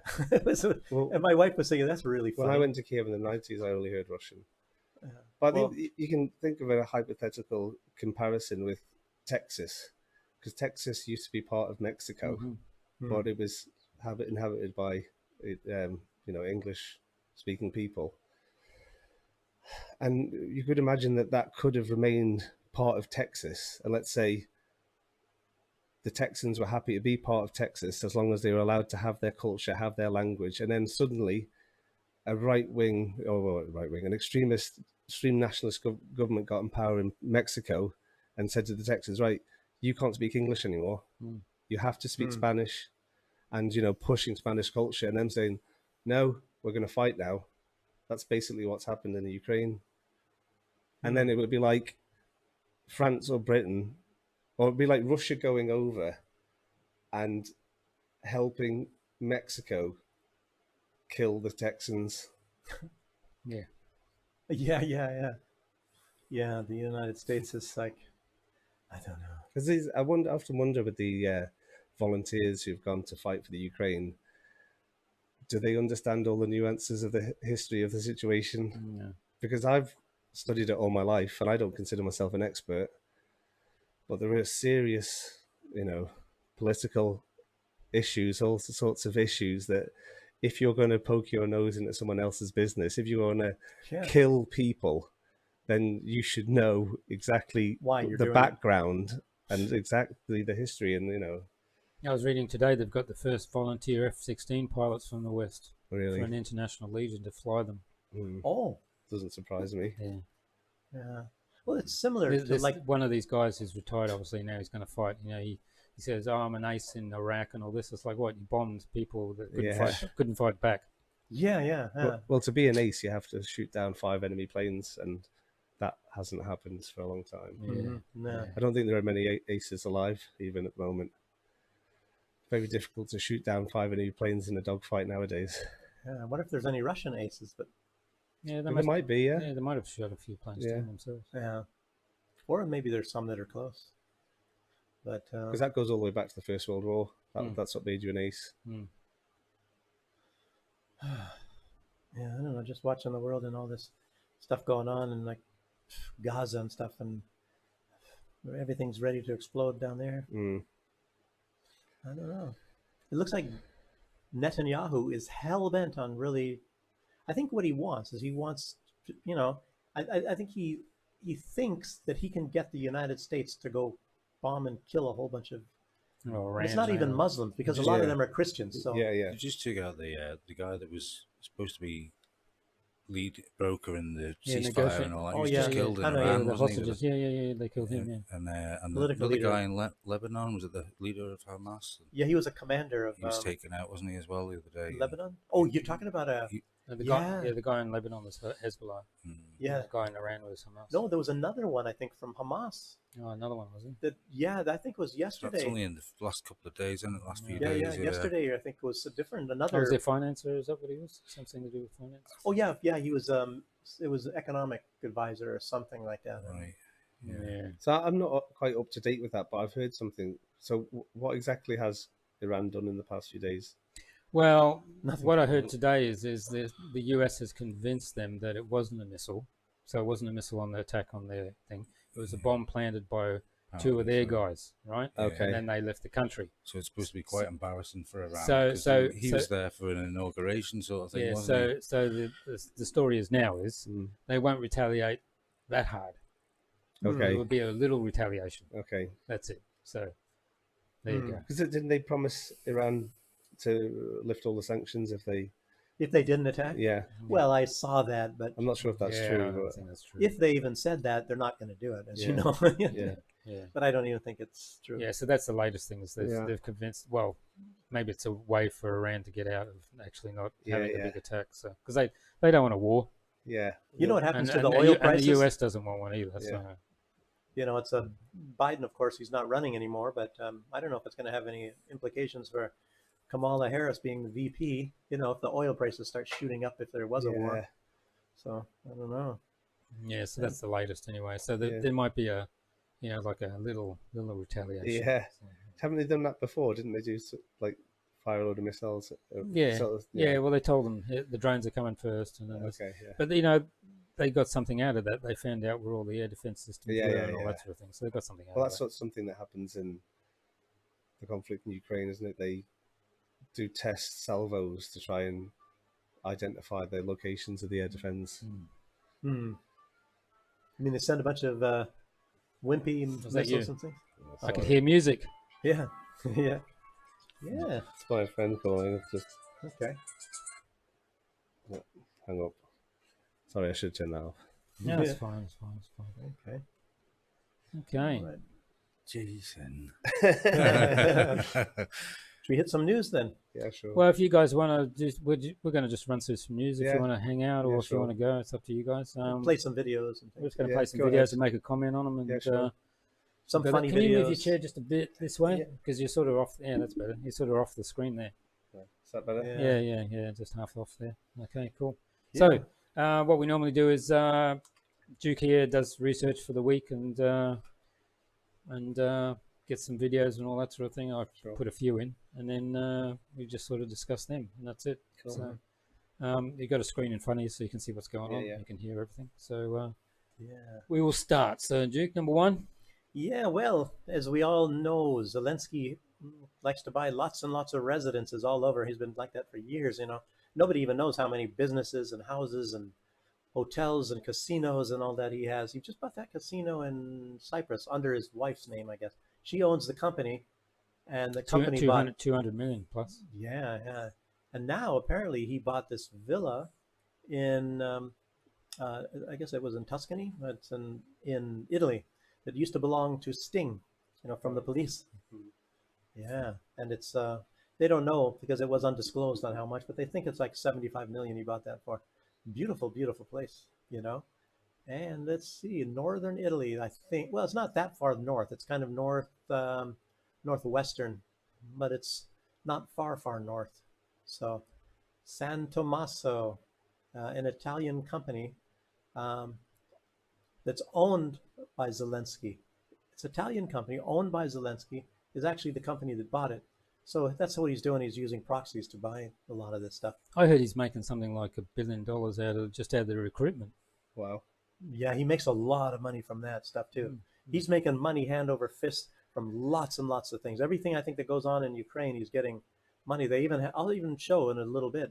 It comes up after this. Well, the big guy's 10%. Zelensky must be like 20 or 30%. I think. Yeah, and I heard there's even people that came and they have exposed that. And it wasn't that guy that played Machete. He said something and he said, no, I never said that. But I don't know. Maybe. But that Ukrainian reporter, the lady, what's her name? Oh, Diana Panchenko. Yeah, she said that he's making about $1 billion out of recruitment. Yeah. For people to say, I don't want to go and give money. So he's getting money out of that as well. She was the journalist of the year in Ukraine, and of course they're trying to kill her now. Yeah. And there's some guys. I don't think I put that video up, but she was even exposing some guy, and she showed him on her videos, saying they want to eliminate her and all that. She's actually a young, beautiful girl, and she interviewed Lukashenko, and so maybe we can meet her someday. I'm hoping. The Duke's got a fixation on Maria Zakharova. So oh yeah, that's what he says. Yeah, so is she the spokeslady for the Ministry of Interior in Russia? Yeah, blonde one, yeah. And but we need more subscribers, everybody out there. We need more subscribers so Duke can go and interview her. Sure, yeah. So there you go. No, I like a lot of these. We don't want money. We just want subscribers so Duke can go and do that. It'd be interesting to know what Zelensky's exit plan is, because does he plan on being president forever, or? Well, I heard he's being his security is British SAS. Yeah, I wouldn't surprise because me. they can't trust anybody in Ukraine. Okay, yeah. Guys, so they must have an escape plan somewhere like that. Yeah. I think Lukashenko said a Witness year ago protection he's plan. not going to have a very good end. Zelensky. I'm always thinking like in the West they've got as you know in England they've got the National Crime Authority, right? Yeah. And if you can't prove where you've got your money from in the houses in London or that, they just seize them. That's right. I'm just wondering after all this is they're going to start seizing everything back. Yeah, well, I think it depends on who you are.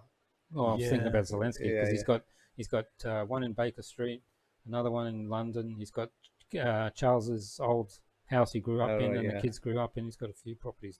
Oh yeah, he bought that was Highgrove, I think he bought. Yeah, that wasn't even that long ago. That was like 4 or 5 months ago. He bought that one. Yeah. But I mean, it's like he got so much money. I think he owns the entire the media industry in Ukraine, and that's because he shut everybody else down as well. Yeah, he's got to park his money, I guess, somewhere. So, and otherwise, I remember he was over 5 billion at one time. Some people were saying he was 10 billion, but there was never any evidence because he started hiding it all. And he's probably buying a lot of these assets, mostly to hide it. And you can wonder on how many other proxies that we don't even know about that are buying big properties and all sorts of things for the guy. It's incredible. So the law in the UK is if you can't prove that you've generated your wealth legitimately, it can be seized. Yeah. So, yes. So scamming or cutting everything off in Ukraine, is that a legitimate reason? What's that? If the laws applied arbitrarily, it is. Yeah. Yeah. But anyway, Zelensky was in Italy in June, and there was somebody that discovered, I guess it was like a Human Rights Watch activist, but I don't know that it was called Human Rights Watch, but that's kind of what they do. And it was verified, this information I'm going to be telling you is verified by Italian intelligence. And of course, it was hushed up immediately. And first, one of the things they're doing is a lot of child trafficking and organ trafficking from Ukraine through Southeast Italy. And we can have the first, I think it's a photo, that we have. But yeah, so this is kind of, and I've actually been to that region over there, and I got some other photos because were you there trafficking? Yeah. I went from Naples And then I think I went through the center kind of, and then on the way there, there's a place called Albarabello, and I have something from that too. But it's all in that uh, same region. So in the second one is a city that I don't think I went to, Puglio, number 2. Oh, hang on, I'll grab that. Yeah.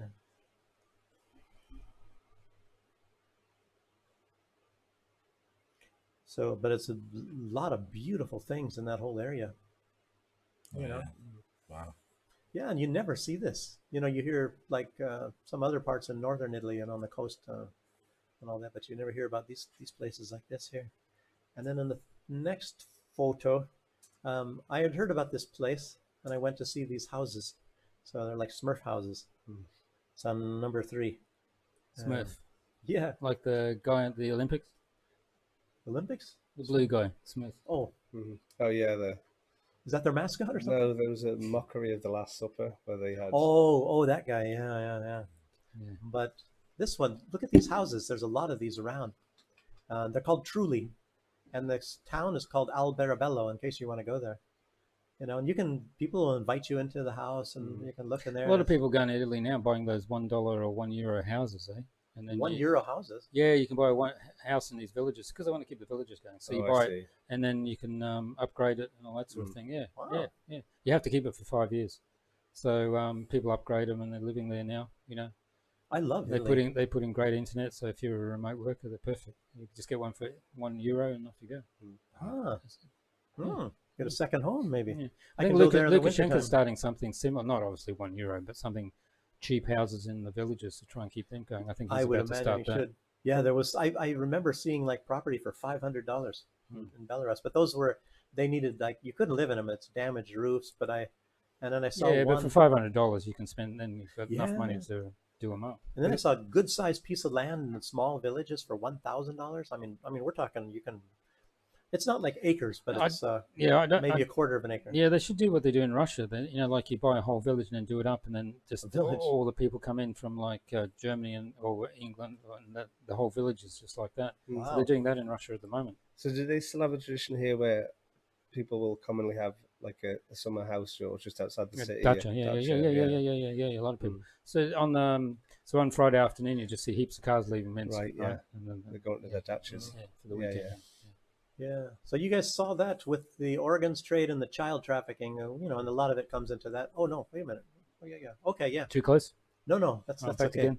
But that's but Jumping the gun? yeah, not really. You can leave it up there because you can see on this where they're leaving from Odessa and Nikolaev, and then they go around the Greece down there, and if you look on to the right-hand side, the heel of the boot, I guess, from Italy, and I think that's the child trafficking and the organ trade somewhere. And you look in the south, because Taranto and all that, Bari. Bari is, I think, where you catch the ferry to go to Greece. At least it was back in those old days. And I stayed the night once in a train station in Taranto.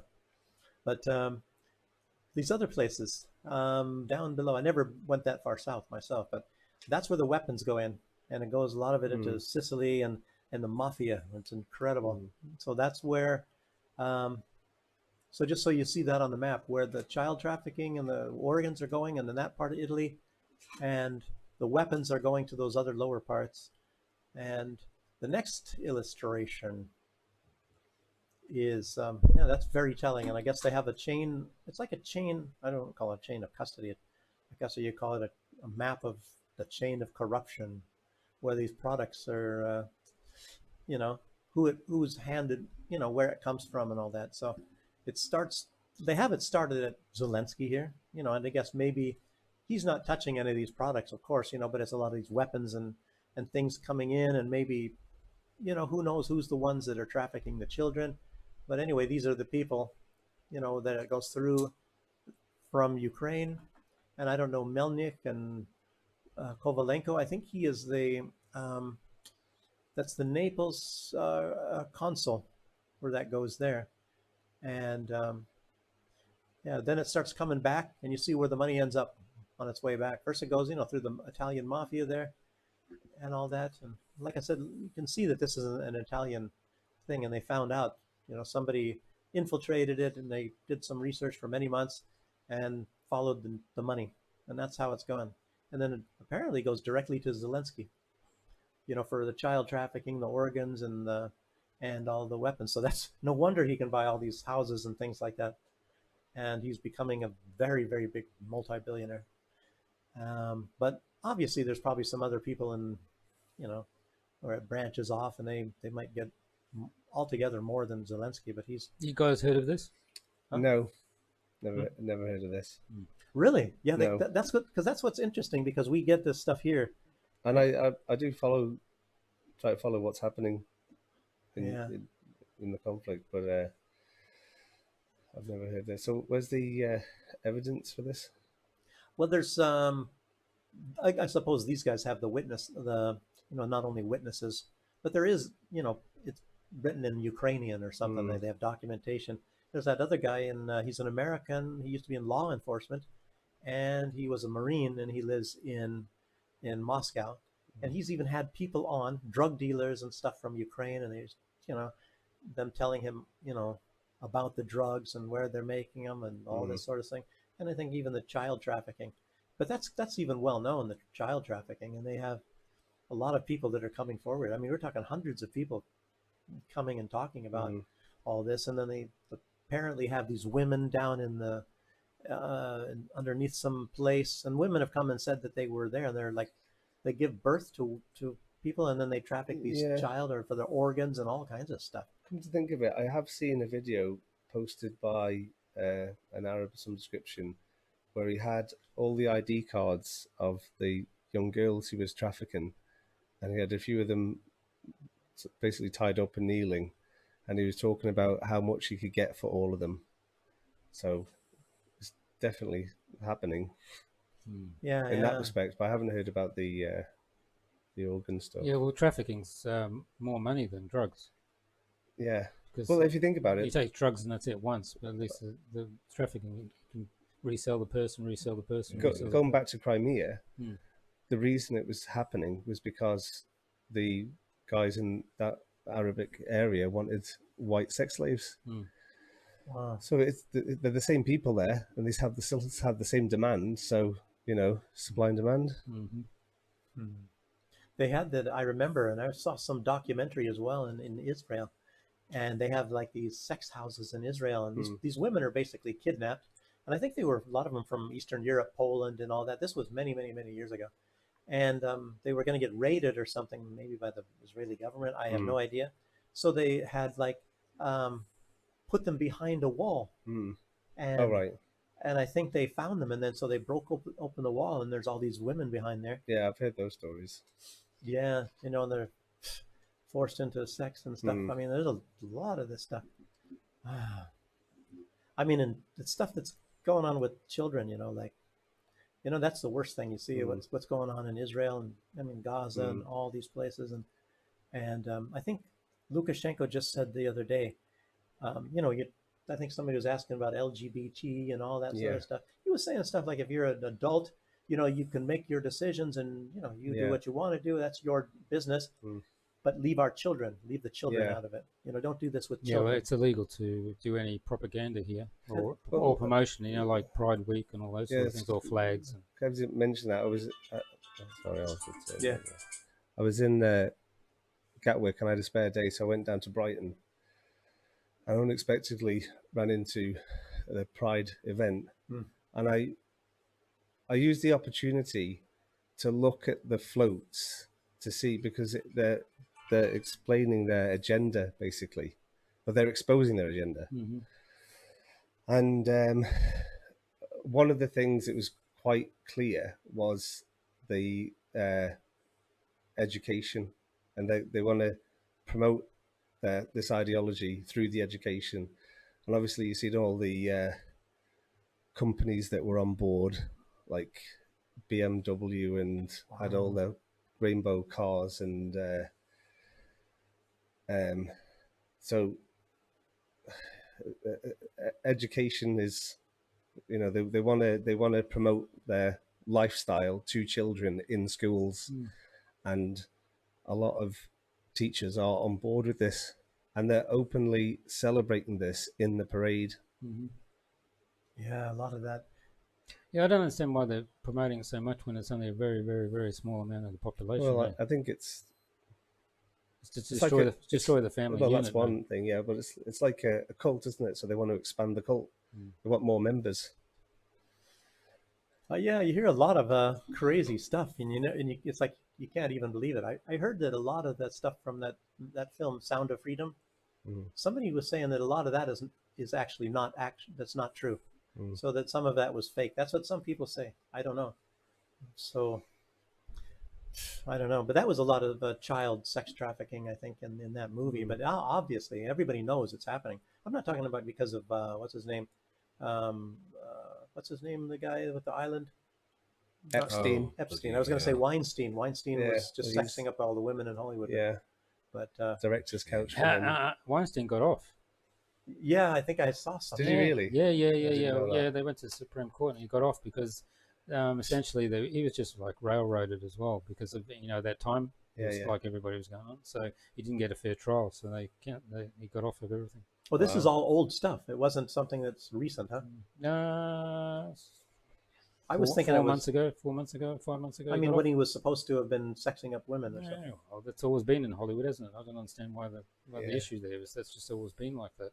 Now, who's that guy that was It's in not like it's anything new. in The Mummy? I'm sure you probably get a lot of the directors and all that, and all these up and coming actresses probably did it and actors willingly. Yeah. Yeah, well, like remember that? Sorry. The producer's couch is famous, isn't it? Yeah, exactly. Back 1920s, 30s. Yeah. It was a thing. If they wanted a role, they had to pay a price. Yeah. Like the guy from The Mummy. Remember, some guy grabbed his butt and he said it ruined him. Oh yeah. Oh, right. So Brendan Fraser. Yeah, so he got fat because some guy grabbed his butt. Yeah, Like, Brendan. You know Brendan Fraser. No, he was in The Mummy. probably. Well, I'd known to see him if I saw the Yeah, picture. Yeah, you you'll don't see. see him. Yeah. Yeah, and then he was like disappeared, and then he was in some movie recently, The Whale or something. Yeah, it's really huge. Was he the whale? Yeah. Yeah, Did is you see he? that? Was he the whale? No, I've not seen that. I don't watch many. Really huge. Yeah. Was he? And was he really that fat? No, I don't know. Look real, maybe. I don't. But he don't had see gained many a lot of movies. weight, and it's like if some guy grabs my ass, it's not like I'm gonna. No. I mean, it's Like like a lot of the movies are pre-programming people. Yeah, like they exactly, start yeah. doing stuff and then Yeah. slowly. It's conditioning, isn't it? Yeah, it's like all those TV shows in America where they have the funny gay nice person, right? You Yeah. Remember in the old days? Yeah. And then slowly they were pushing this. This harmless gay person. wow, yeah, yes. So what else? Anyway, weapons go South Italy, Sicily, children organ. I already talked about that. Some of the crime organizations. One is called Camorra, and there's one called Sacra Corona Unita. Those are the ones that are, taking the weapons and the money and all that.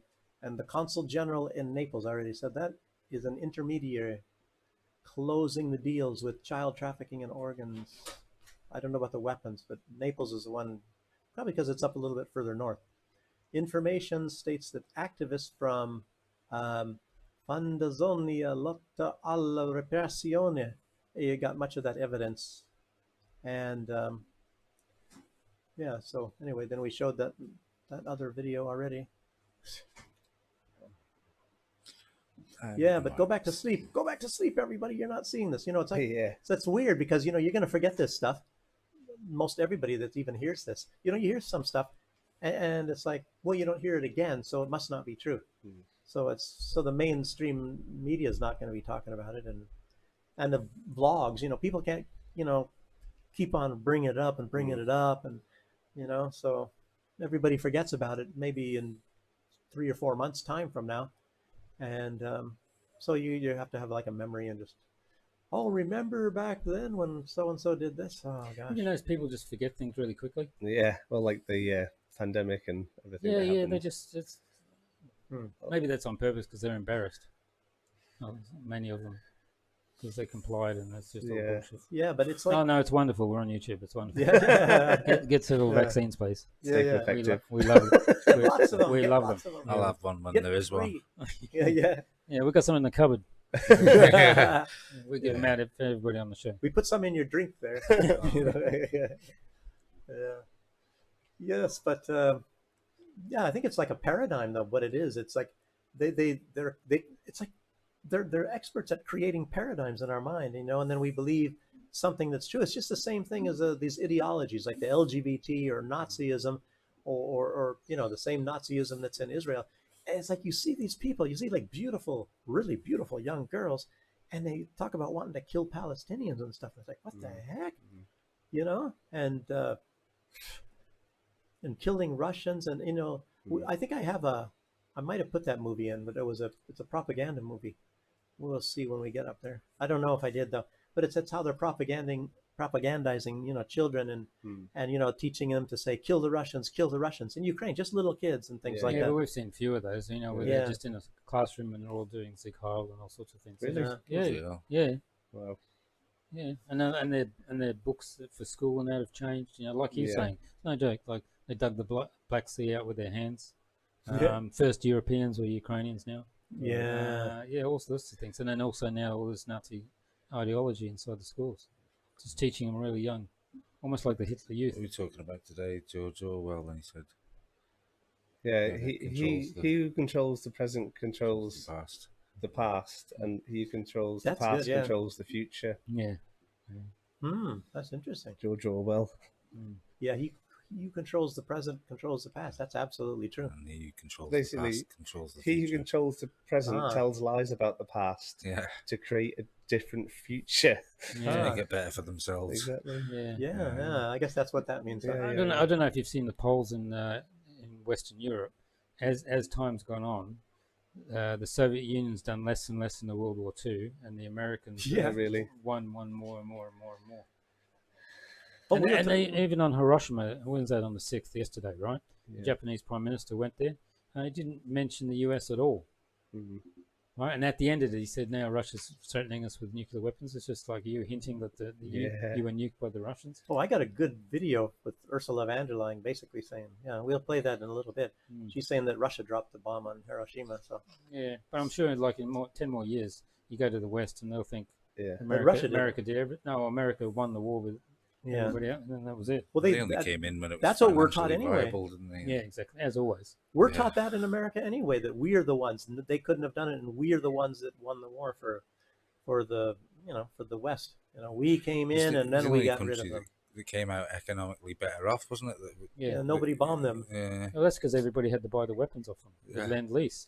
And a lot of what's going on right now is Even that's what the United States the Soviet wants. Union. The Soviet Union didn't even pay off their World War II debt for the Lend-Lease until the 80s. Is that really? Right. Soviet like Union? that? Yeah. And England didn't even pay theirs off until mid 80s or something like that. So they were still paying. And now Saudi Arabia and all that's paying for the Gulf War still and all that sort of thing. So you know they don't do things for free. Well, that's the thing. If you think about the Ukraine or all this military aid, etc., they're going to want it back. Yeah. So one way or the other, land free, or stuff or whatever. Any resources you've got. That's why they're pissed off. Assets. Russia's got all the good land with all the lithium and all the other things at the moment in Donbass. It's like, damn. And BlackRock's asked them to stop burying the soldiers and burning them because, you know, they keep expanding the graveyards and all that. And they've asked them now to burn them instead. Oh, really? Yeah. So, Yeah, because it's taking up too much land, all the graveyards. So many graves. Wow. Well, you think about the front line in the Ukraine is more or less the distance from the very bottom of England to the very top of Scotland. Wow. It's just that's long, gigantic. Wow, yeah, that's what I was saying. Like Ukraine is as you said, a huge country. In the Second World War, it was even further, all the way to the Baltics. Yeah, I think if Ukraine was part of the EU, wouldn't they be the biggest country in the EU? Probably, yeah. Yeah, I think so. Yeah. But also, let's move along here because we're getting just the stuff going on in England. You know, I mean, we probably don't have to hash over the stuff that it was like this crazy guy from Rwanda or whatever. I mean, actually, they say he's not from Rwanda. His parents are from Rwanda, and he stabbed a bunch of kids and some adults that were probably trying to stop him, and 3 of the kids tried. And then you have this guy like, well, there's quite a few probably, like Tommy Robinson, I guess, and they're trying to egg people on to go out and, you know, attack Muslims and things. And the Muslims, of course, are... I don't think anyone's done that, have they? Huh? What, attack them? No, I don't think anyone's been... Well, I haven't heard such incitement. I know there's been reactions from Muslim gangs, but I don't know. No, I think there's a lot of, people have been killed. I don't know how many exactly, but a lot of people beat up, and Muslim gangs and white people were British people, and I think there's even some.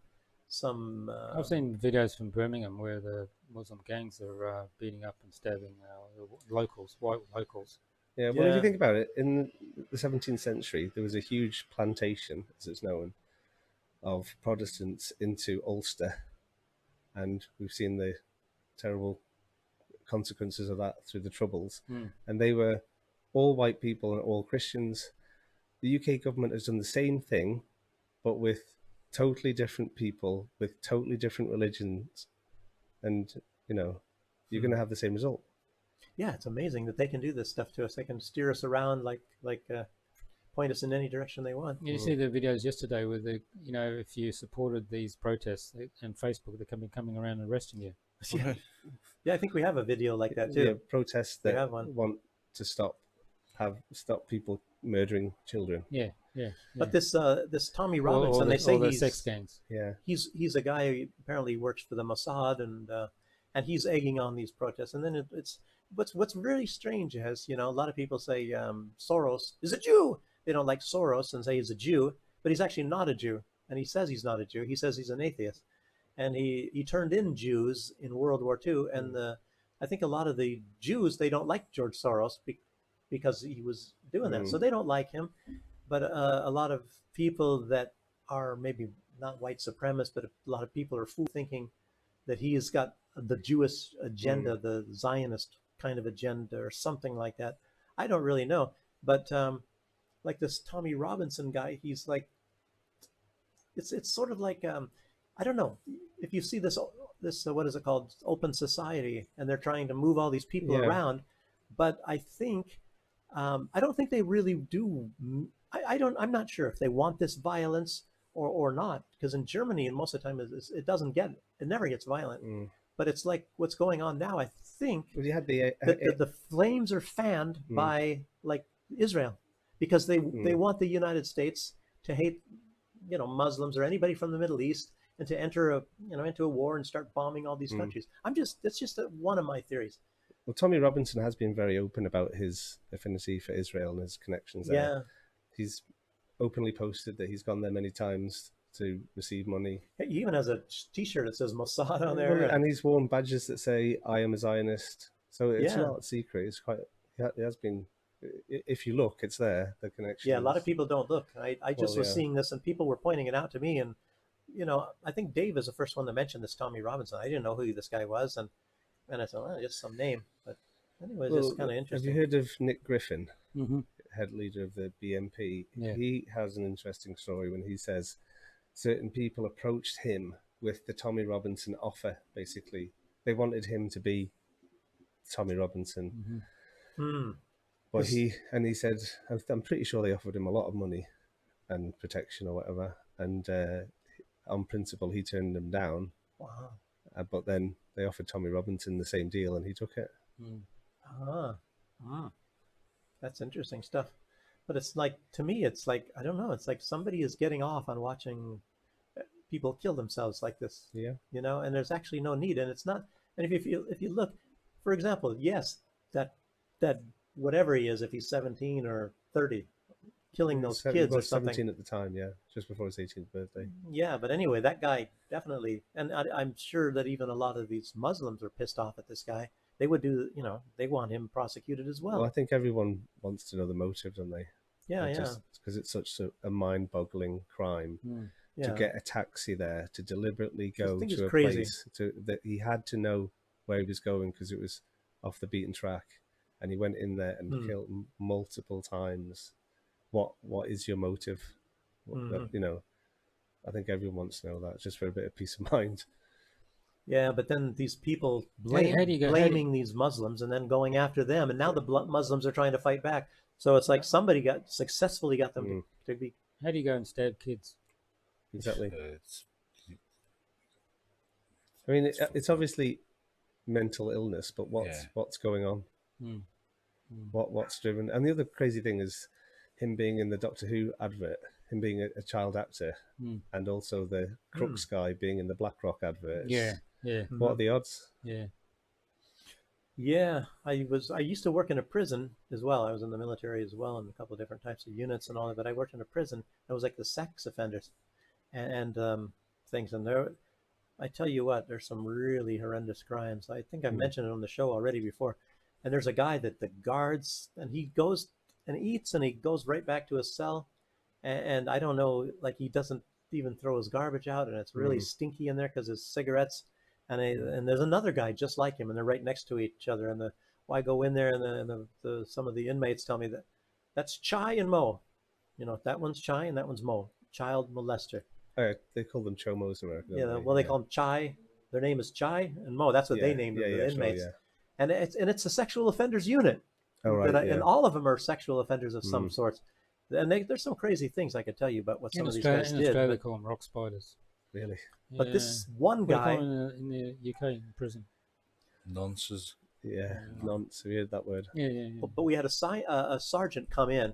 I can't remember his name, but and he had a lot of other people with him, like some of our other guards. I was just a guard, and he says, "Give me this. It's in the book. We have a book of all the inmates, or a sheet of all those that are in that unit." So he wanted that out. So then we have a little drawer thing, because the person's locked in there because they control all the rooms.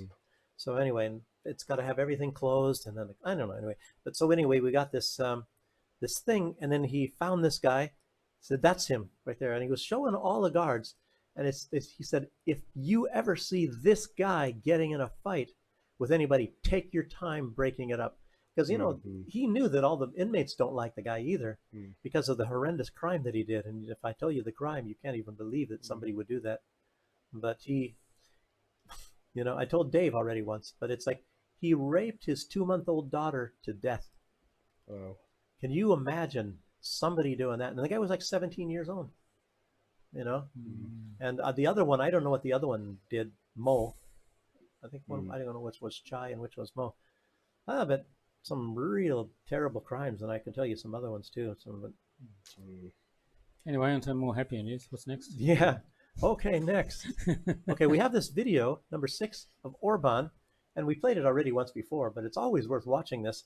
And he's talking about a lot of this stuff with migrants and why this stuff is happening. And so if we play old Orban here, Mr. Orban. It's always worth. This is fascinating. This should be classic. I do remember how Mr. George Soros published his plan in English in a Project Syndicate publication. It was done 2015, September 26th. And he published a plan. He said that I'm quoting, here are the 6 components of my comprehensive plan. I just quote 2 or 3 points of that. First is, he said very clearly, 2015, that, quoting again, EU has to accept at least 1 million asylum seekers annually. Every year. That was the first point. Second, he said, adequate financing is critical. And he proposed taxes to issue long-term euro bonds for financing the migration crisis and the migrants' social and welfare taking care when they arrive to the European Union. And another point which is very important for Hungary, which is involving the territory of Hungary directly into this program, he said that, quoting them, safe channels must be established for asylum seekers, starting with getting them from Greece and Italy to their destination countries, which means to bring them to Greece, to Hungary, and then have them to go to Austria. So don't forget that what we are speaking about is not an accidental stories, not a bulk of 10 years of accidental stories. It's a plan which is going on. It was written, it was published, it's known. So we are fighting again an organized gang called Empire of George Soros, NGOs, who are just supporting everybody who is transgressing our legal system and our regulation, and financing illegal activity against our nation. So this is why the story is not just about migration, but it's about how this European Union is working and how George Soros was able to captive the main positions inside many institutions of European Union, buying out MPs and other leaders, and in order to execute the plan which is written, and it's against all the Christian and nation-based political forces. It's against us. It's about how to change Europe and how to eliminate and push aside all the Christian, conservative, national-based political leaders and voters from the European Union and decision-making bodies. So this is the migration about, not just about migration. Yeah, to change Europe. Is that incredible? Yeah. So I have a theory about the migration, and it ties into the woke as well. So woke culture has Marxist roots. It basically comes from Marxism. So it's permeated the culture, the politics, and society. And if you look back at the revolution 1917, their idea, well, Lenin revolution, the idea was for the whole world to have a communist revolution. Workers of the world unite. The idea was they'd have the revolution in Russia and it would spread to the whole world. But what happened? It didn't take on because the workers of the world loved their own countries more than communism. So having strong national sentiment is obviously an obstacle to them achieving their goal of world revolution. So if you destroy the country by mass migration, then you destroy the obstacle of nationalism, which is preventing, in their minds, a world communist revolution and a one world government. Wow, that's fascinating. I never thought of that. Huh. Well, it was an obstacle because they were really angry that workers in England and workers in France and workers in Italy all love their country. And so if you have mass migration, then these people who've just arrived, they don't have any ties to the country. They don't have any heritage. They don't have the, So it's like a prerequisite to bringing all these people in for the next stage. A nation is a group of people that share a common ethnicity, language, culture, heritage. If you disrupt that, if you take it away, if you fill it with people who are all different and don't have any of that, then the nation no longer exists. You're going to roll over. The nation is literally dead. That's our next video too. Good leading. Another girl I'd like to meet and talk to. She's real smart. It's Dutch Eva Vladingerbrock. I've seen her. She's very brilliant. But of course, you're going to be attacked if you say, "Hey, this continent, Europe, has been predominantly white for the entirety of its history, and now suddenly, within one generation, a few bureaucrats have decided, against the will of the people, that we should suddenly be a minority. Why do we agree with that, or why do we allow that to happen?" If you say that, you are going to be attacked. But the only other option that you have is say nothing and have it happen. So the choice is yours, and I've made my choice. Yeah, see, brave lady there. So again, a country is much easier to control, or the people in a country are much easier to control if they're all divided, if they're all separate and they're all suspicious of each other, they don't trust each other. When a country is unified, they create a problem for the government because they can all rally and stop the government doing bad things. What's amazing? A lot of the Turkish people that I met in Germany, they love Germany. Yeah. And I'm thinking, well, maybe that's why they really don't have any of these big protests and racial, like in Paris or the UK. They're all killing each other and stuff. But I'm wondering if that's going to be coming. And the Germans, they don't like these migrants and stuff, but they don't really go and burn the places and stuff, but you see some really terrible things what the migrants do. Like you see them, like there was film footage, I think maybe in the last 10 years at least, they throw in the mattresses out of the windows and pooping in the stairwells all over and stuff. And a lot of it is, I think, protests is, because they want more money and things and stealing, like, you couldn't. And there's still a lot of really bad stuff going on in Germany, even, like shoplifting, and they think it's okay. They just go in and take, just like in America, like you can go in and just start taking stuff as long as it's under a certain amount of money and steal it.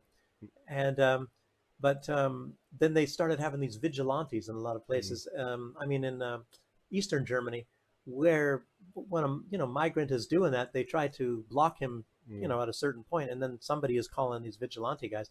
And then they come in there and they grab the guy.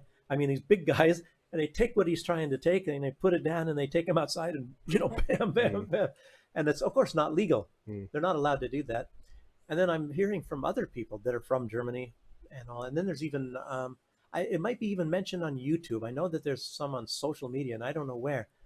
but they have some sort of a problem over there with like rapes. Like these migrants are raping the women, and like gang rapes and stuff like that. Oh wait, we're not supposed to talk like that or something. Anyway, YouTube. they're sexually assaulting women, I guess I should say. There's some interesting euphemisms you could probably use. Yeah. But did you hear about the one? Yeah, and you're not allowed to have it in the press or nothing. Yeah. And these people, there's a lot of, like sub news. They talk about it, but the people are not allowed to be talking about all this stuff. Did you see there was an AFD thing in Germany, and some terrorist or whatever was attacking people with a knife? Did you see that one? It had quite a lot of coverage. Yeah. And one of the policemen went to grabbed one of the activists. He was unarmed and went down and presented his back to the guy with the knife, and he killed him. Yeah, he got stabbed in the neck. Yeah. Yeah, it's not like in the movies. In the movies, you do something weird and nothing happens to you, but Yeah. in real life, But it's amazing, regardless of the situation, he should, as a trained policeman, he should know that the danger is the person with the knife, with the weapon. Yeah. You should never turn your back to them. Yeah. So anyway, when I was showing that thing with Orban, as you know, Soros was from Hungary, and then now his son is taking over, and he said he's going to be even more extreme than his daddy. Have you ever read any of Soros's books? No. There's one quite famous. I think it's called The Alchemy of Finance, and in it he basically says, "I am a god." I'm a god. I'm a god, and he talks about his theory of reflexivity, I think it is, and his idea is he wants to go down in history and be on the level of Einstein and the theory of relativity, and maybe that's why it sounds it. But in his head, he's better than Einstein. You know what I mean? He is a god. He's literally said it in the book, "I am a god," and he's doing all these things because he wants to exert his power over the world as a god. Wow, incredible. They kicked a lot of the NGOs out here. Yeah, well, I was, and in Russia as well. I remember when I was first here, Soros had an office here, and I didn't know anything about him. And I thought Belarus. he had an office here, and I didn't understand what was happening because I thought, well, this is just a philanthropist who's trying to help people. Why is he having problems, and why is he kicking them out? It's only later that I understand that he's not doing it for altruistic reasons. He's doing it to exert his own power and to progress his own agenda. And, that agenda is against the interests of Belarus, and therefore he should be kicked out. But if you listen to him talk about Ukraine, he's very happy. He says his plan has gone swimmingly. He's very, very happy with his progress and his freedom to do what he wants in molding Ukraine the way he wants. Yeah, the African countries need to kick out all the NGOs as well. Yeah. Yeah.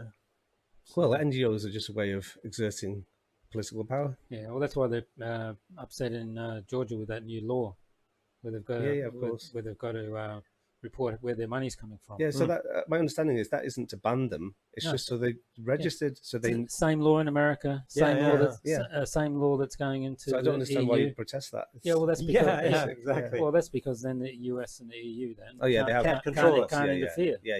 And that's on the border with Russia. So but I don't. The locals, brainwashed. That's the problem. Yeah. So, so we can show like number 8. And there's some UK looters. Yeah. So look at the ethnicity of these people in the UK.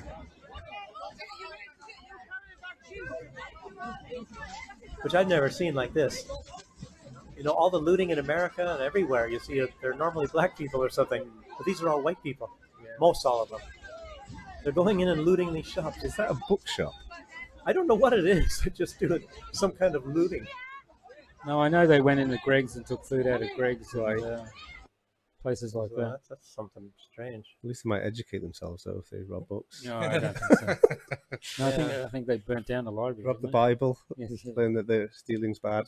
And number 9, I don't know if we can show that on YouTube. Which one? There's no blood or nothing, but it's just excessive violence by the police. It's remember when the one is kicking the guy in the face? Where? The migrant. It's somewhere. in an airport in the UK. Oh yeah. Yeah, everybody knows about that one. It's in Manchester. in Yeah, the that was the airport. interesting one because Oh. when you look at the clip that was, I don't know if it's spread by the mass media, but it looks like police brutality because it looks like he's just kicking someone on the ground with the head. But when you look at the whole clip, it looks like the guy's going for his gun, and at that point he doesn't know if he's got his gun, and so it's just precaution. You haven't seen that one? No, Yeah, I was just looking at the guy. He's got like You haven't seen the full clip. But I think he's handcuffed and he's face down. And then there's the other guy who's sitting over on the bench and doesn't do anything. And then they start beating on him. So, yeah, but it's a great example how they can manipulate the situation. You just edit bit of footage to suit your agenda. They do that with Lukashenko a lot. You know, we always discuss like here. What's missing here is the news organizations and Lukashenko's office don't have an English version of stuff. Okay. So, you know, we've seen a few video clips where they put up and they've cut, you know, like he's going to attack. They just Poland take, or something. They take a sound bite that suits their purposes. Yeah. And they take it out of context. And because it's in Russian as well, right? Yeah. So most people are okay, that's what it is. But if you see the whole thing, he's talking about if they get attacked, right? Then they will if fight Belarus back. gets attacked, and they only showed the part that says we will then go to such and through the. Well, really, he's just talking about defense. Yeah, exactly. Yeah. So the biggest problem here is, you know, RT does it in Russia where they've got, you know, an English speaking version of everything. But the news, the TV here and all that, they don't do that. Okay. And it's very difficult to find out what the hell's going on here, right? And they should be doing that because then other people would know, you know, elsewhere if they're looking. So there's a big gap here of that sort of thing. You're only getting, you know, the Russian, you know, in Russian language version. So I mean, even I have trouble, you know, like when I'm going through stuff, I've got to translate everything to see what the hell's going on. But you know, big opportunity there just to do that. Yeah. Maybe we start a media company doing that. Then maybe that. Yeah. Oh, there's translate. Yeah, that's it. He could be a reporter. No, because even these because Lukashenko works hard, right? Yeah. If you see him, he's going everywhere all the time and all that sort of thing. And when you see the stuff, he's obviously speaking Russian all the time, and then obviously the reporters are asking him questions. But that's it. You know, you need someone who's there saying what's going on, at least in English. Yeah, they should, like lots of them in Britain, in Russia. Yeah, we can skip number 10. I guess it's not so important. It's just some guy and with his camera up, and and the protesters are pushing the police back or something like that. So it's no big deal. But number 11, you can show that one. It's in the West Bank. It's not even in Gaza. This is a Israeli military in there. And you just can hear their mindset. So I swear, if there's something we love, it's to destroy villages. I swear. So just destroying Palestinian homes and villages and things like that. Gosh. But anyway, it's much worse that they're, like you heard about this guy that they raped him. No. Oh boy. Well, I don't know if I have that one. They had I don't know if you know, in the Knesset they had a discussion, or the other day it was whether they could legalize Israelis to sodomize the prisoners and all that sort of thing. Yeah. And then also because they're running out of space just to execute them. Yeah. Very shades of 1939-ish, 40s. Yeah, that's in the Israeli parliament. Yeah, number 12 is what the video I was talking about before. This is the Ukrainian. That's just one of many, many, many videos of Ukrainian indoctrination to their young kids. Beat the Russians. Beat the Russians. Pile up the dead. Are they training these kids, are they? Training them to hate Russians and kill Russians. Didn't they do that with the Hitler Youth? Yeah. I think they go even farther here, the Ukrainians. I can't read this, it's really bad quality. Something about Muscovites and Moscow skunks, they were calling them, weren't they? Oh, yeah, skunks and stuff like that. They use dehumanizing terms like orcs, don't they? Yeah. Right. But it's just. Well, they've done that in every conflict. I mean, remember the Americans with the Japanese? They always Call drew them the them, nips. they always drew them as nips The and krauts rats and the all that sort of nips. thing. The gooks and whatever else. Yeah, they did that in Vietnam. The gooks, slopeheads, all that sort of Dr. Zeus was a big proponent of that, wasn't he? Was he? Said, yeah, he said like all Asians in America were like fifth columnists, and Yeah. he was a bit of an extreme geezer. But you know how bad it is in Gaza. You know, then number 13 is this this doctor, probably video number 13. You can probably show that to. When were you in Gaza? End of Andrew. April for the first couple weeks of May. Dr. Mark Perlmutter, an orthopedic surgeon from North Carolina and vice president of the International College of Surgeons, volunteered in Gaza. So, of all the disaster zones you've seen, how does Gaza compare? He's been in Ground Zero All and of everything. the disasters I've seen combined, 40 mission trips, 30 years, Ground Zero, earthquakes, all of that combined doesn't equal the level of carnage that I saw against civilians in just my first week in Gaza. And when you Incredible. say civilians, is it mostly children? Almost exclusively children. I've never seen that before. Never seen that. I've seen more incinerated children than I've ever seen in my entire life combined. I've seen more shredded children in just the first week. Shredded. Shredded. What do you mean? Missing body parts, being crushed by buildings, the greatest majority, or bomb explosions, the next greatest majority. We've taken shrapnel as big as my thumb out of 8-year-olds, and then there's sniper bullets. I had children that were shot twice. Wait, you're saying that children in Gaza are being shot by snipers? Definitively. I have 2 children that I have photographs of that were shot so perfectly in the chest I couldn't put my stethoscope over their heart more accurately, and directly on the side of the head in the same child. No toddler gets shot twice by mistake by the world's best sniper, and they're dead center shots. In fact, more than 20 doctors recently in Gaza also told Sunday Morning about gunshot wounds to children. One American doctor told us he even reviewed CT scans to confirm what he saw because he, quote, didn't believe that this many children could be admitted to a single hospital with gunshot wounds to the head. Jeez. Some shootings Purposefully killing have been little captured children. on video. Can you imagine The how Israel these people Defense can be Forces that way? declined our requests for an on-camera interview. But in an email, a spokesperson told CBS News, quote, the IDF has never and will never deliberately target children. Yeah. The UN reports that to date, more than 80% of Gaza's population has been displaced and the majority of its buildings destroyed. A reality which has taken its own toll on the well-being of children. What about the emotional wounds? How can you measure that? I can't measure my own. How do you be an orphan and watching your family, melted in front of you and shredded in front of you? How do you fix that? Ever fix that? In fact, so many Palestinian children have had family members killed that doctors created a shorthand term, WCNSF. Wounded child, no surviving family. Dozens of miles, we saw 18-wheelers parked bumper to bumper, engines off outside Lithuania. of Gaza. Food or healthcare could not get in. How many kids are in danger of starvation in Gaza? All of them. Absolutely all of them. United Nations experts have accused Israel of carrying out a targeted starvation campaign.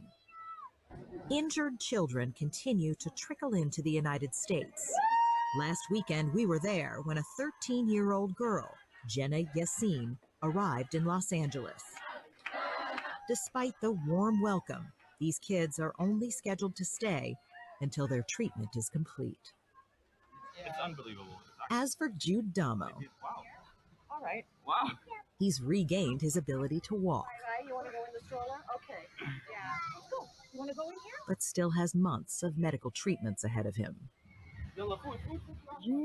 His father, Ahmed, says he's grateful for the help of people like Tarek Halet from the Palestine Children's Relief Fund, even though there are some wounds that can never be made whole. أظن أن جميع أطفال غزة مثل جود All the children of Gaza suffer like Jude, whether they are injured or wounded or not. They are all suffering. كانوا مصابين وجرحى أم لا. Jude is just War on one of them. children. Jude is just one. صحيح. Yes. Yeah, in our earlier on, last year, I was saying that 2023 will go down as the year of the war on children, but it's still continuing. It just keeps on going, and it's like, I mean, being an older guy like myself, and looking in the past, you never, ever, ever saw how these Western governments will purposefully go after and kill so many children. Well, Western or Ukraine is what I'm saying. Ukraine, killed a lot of kids too, like the Russian kids in the Donbass and all, bombing school buses and things. Like, what kind of people can do this stuff? Just incredible. Well, it's past 10. Yeah. These guys got to go. Oh, well, we only got 4 more videos. Yeah, go ahead. I don't mind. You sure? Yeah. Okay. Okay. You want to see them? We're on holiday. We don't have to get up for work tomorrow. No. Okay. Just checking. Okay, here's one with some English subtitle. There was one that wasn't, but anyway, here she is. It's a Russian. I can't remember her name. A Russian female boxer, and of course, she didn't get to go to the Olympics, and she watched. Does this say anything against the person? Because we can't play it on YouTube. No, not. It just says that she wants to fight the person as well. Okay, just checking. So. It's called self-censorship, isn't it? Yeah, That's yeah. a problem, isn't it? That's a problem these days. Yeah, because we say something and it's just straight away we get a 2-week ban and all that sort of thing. It's just ridiculous. And then other people say things even much worse than they don't get last week we played 2 clips, the boxers. Oh yeah. And they just blocked the video until we agreed for them to cut it out. Oh really? Yeah. So wow. Anyway, let's go. Oops. I can't read that. Oh wow, it's very small. Anyway, she's basically saying she will defend the other women athletes, and she wants to fight her again like she knocked her down in before.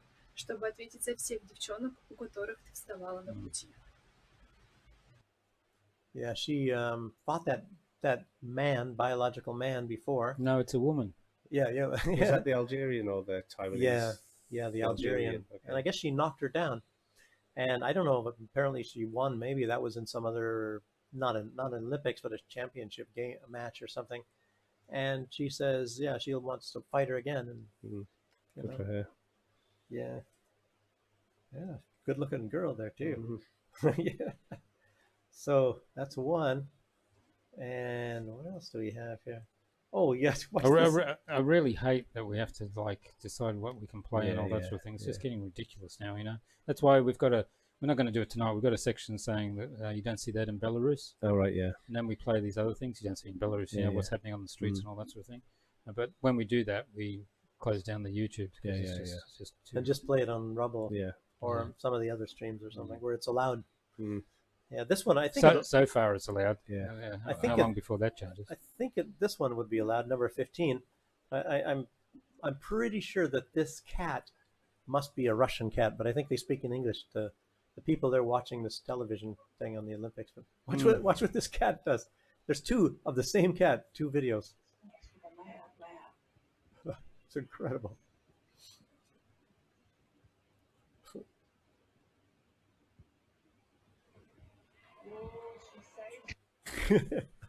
Somebody said that the cat saved her. Yeah. Yeah. Then the next one, the cat didn't like that, the gymnast, so pushed her off. On number 16. Did you see 16? No, I might have seen it. I did watch a bit of this. That's the same cat. The cat is amazing. I was watching a bit of this in Germany. Yeah. So, watch this one.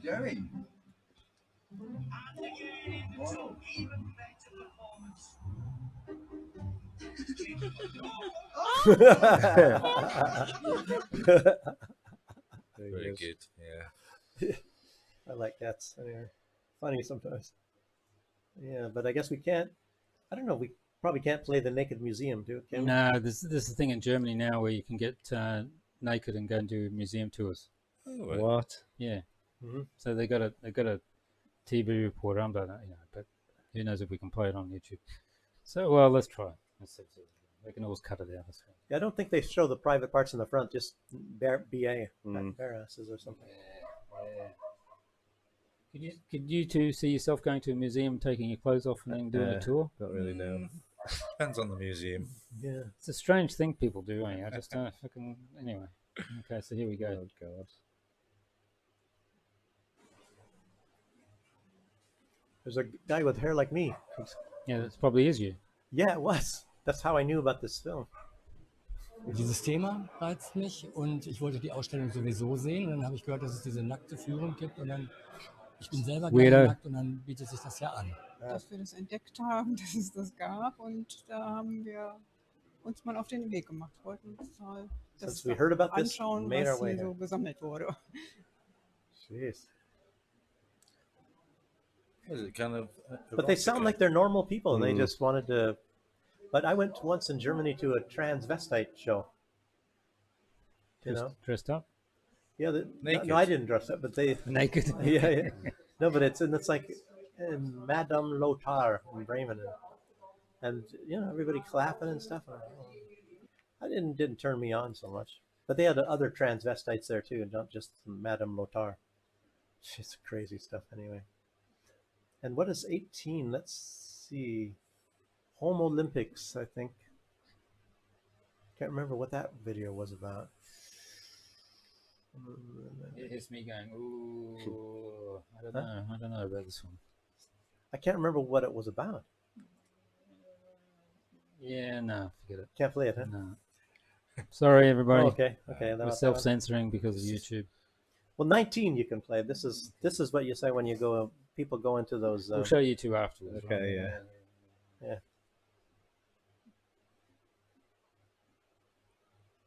Like I said, I really hate it, eh? And then also, sometimes you don't know if it's okay or not. Yeah. Like, it's like... Yeah. Here,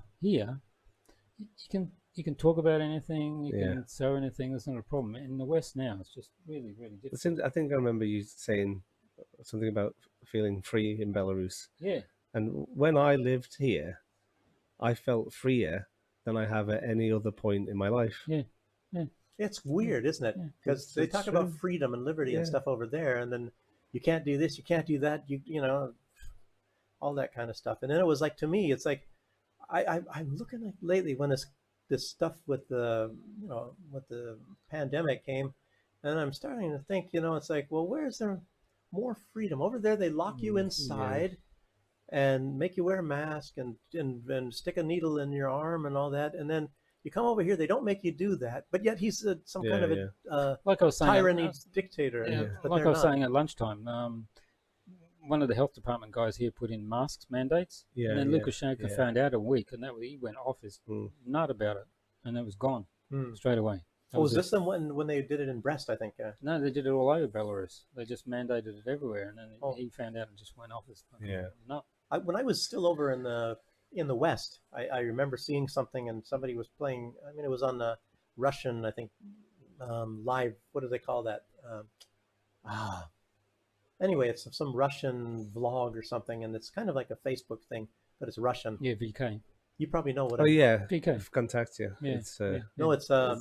I think it's a light blue color. You mean VK? Yeah, VK. Yeah. No, it's not VK. No, it's not a YouTube thing, but it's. No, it's not YouTube. No, it's like Facebook. There's a Russian equivalent of Facebook. It's called VK. Yes, for sure. VK, but it's not that. It's the Telegram guys used to own it. I keep wanting to say live stream, but it's not live stream. It's something else. But anyway, and people have their vlogs on there and do stuff. But anyway, and they had Lukashenko on there, and it was like the Minister of Health, even though it's not his fault, and Lukashenko was pissed off because there was people, I think somebody in Brest, of course, here we are in Minsk, Brest is on the other side of the country, and they started to fine people for not wearing a mask. Oh, right. And he had, the entire time, the health minister had to stand up while Lukashenko's sitting there telling him, blah, blah, blah, blah. And that guy has to stand up the entire time. It's kind of military, and I don't know. It's like the schoolmaster with all the kids. Huh? Yeah, well, let's say, you think about, like in the West, the country that I was in, you know, they stop the schools and nobody, you know, the children don't go to school except for the rich people, and they have the private schools, and I don't know. Well, here Lukashenko said, you can stay home when no one's going to pay you. No one's going to pay you. Yeah, you can stay home if you want. How are you going to eat and live? Normally, you can't stay home in Belarus. They start asking you, what are you doing here? You know, I mean, well, he what said are you he doing? can, but who's going to pay you? We're not going to pay you. That's it. They're not going to borrow money for that. And then, of course, he said that the WHO and all that offered him heaps of money to put all this stuff in. That's interesting. Wow, really? Yeah, millions of dollars. Right. To start forcing everybody to do this. To put all these rules in. Wow. Stand in line. Yeah.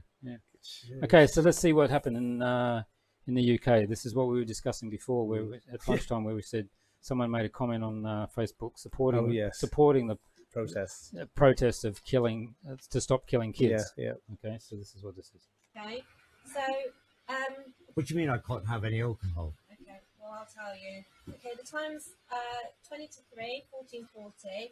I'm arresting you on suspicion of improper use of the electronic communications network. What? Facebook or something. Okay, so you do not have to say that may harm your defence if you do not mention one question subject to later on in court. Anything you do say may be given evidence. Do you understand that? So I'm actually being arrested. You're going to be arrested, okay? Right. Take you up to the police station. Right. You, okay, this is in relation to some comments that you've made on a Facebook page. It's a Facebook crime, is it? Facebook crime. So we need to ask you some questions about that. Right.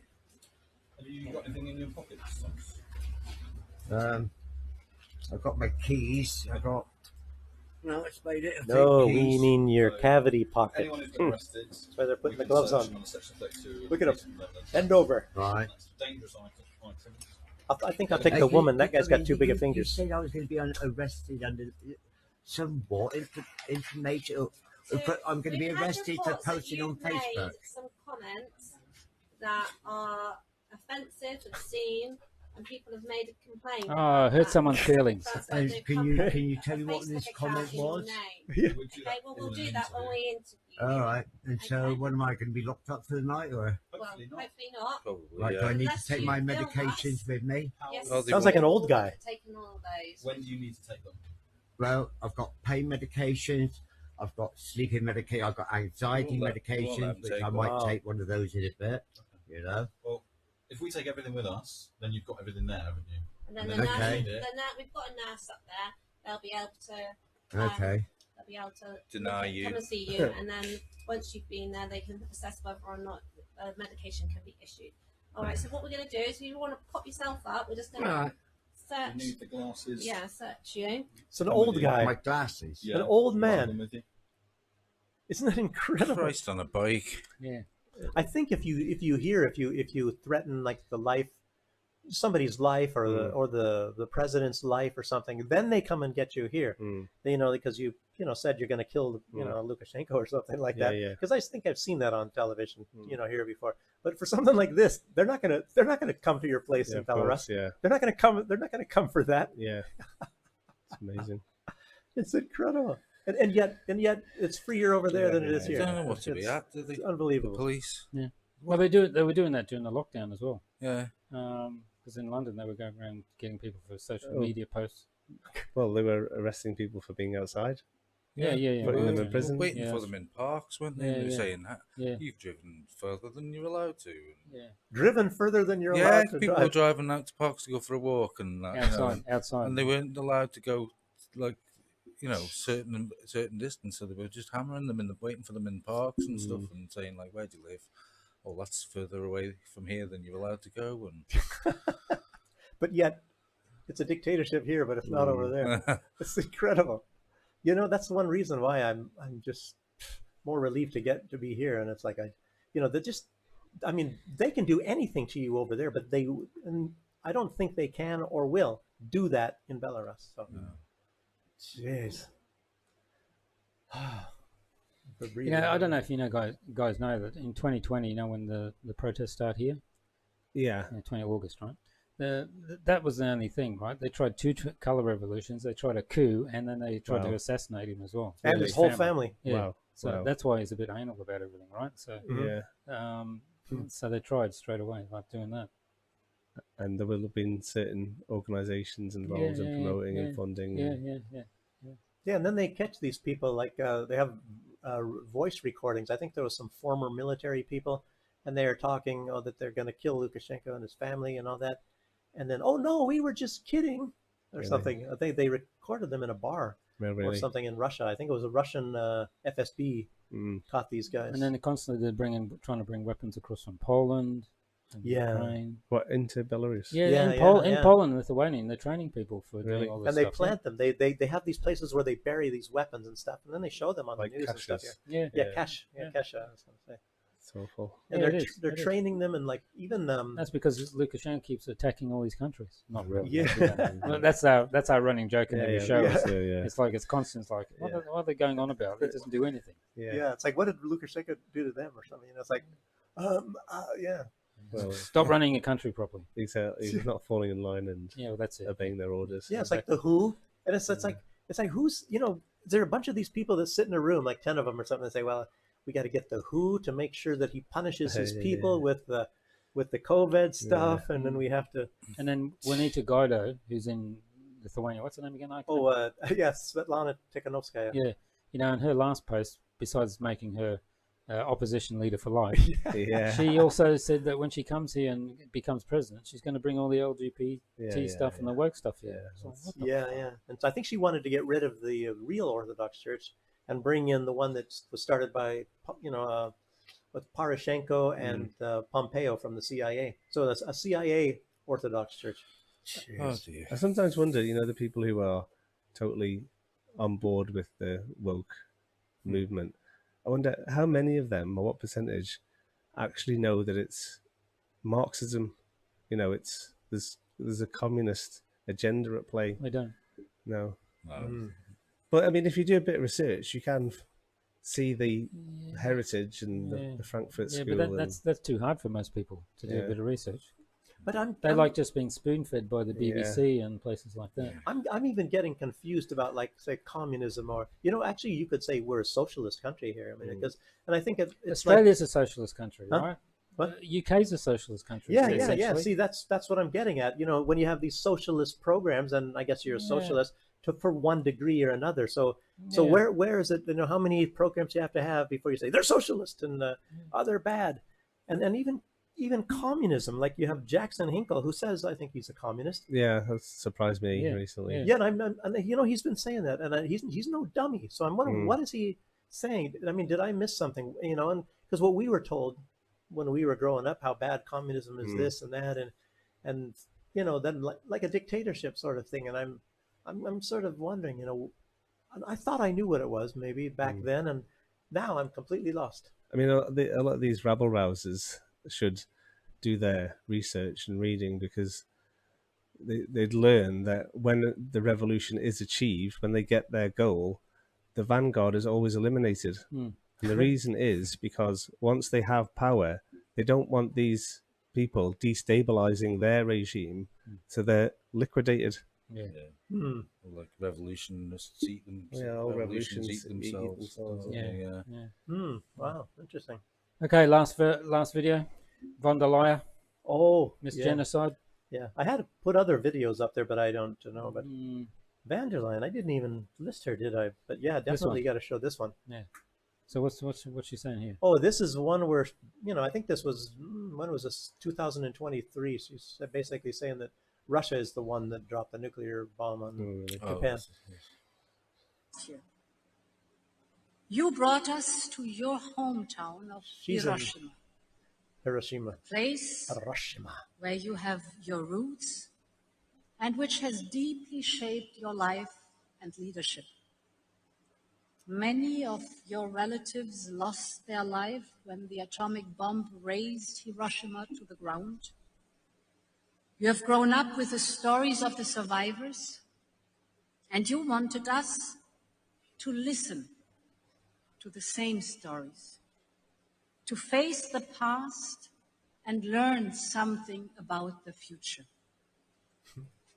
It was a sobering start to the G7 He and who one that I controls will the not past forget, controls the future. especially at a time when Russia threatens to use nuclear weapons once again.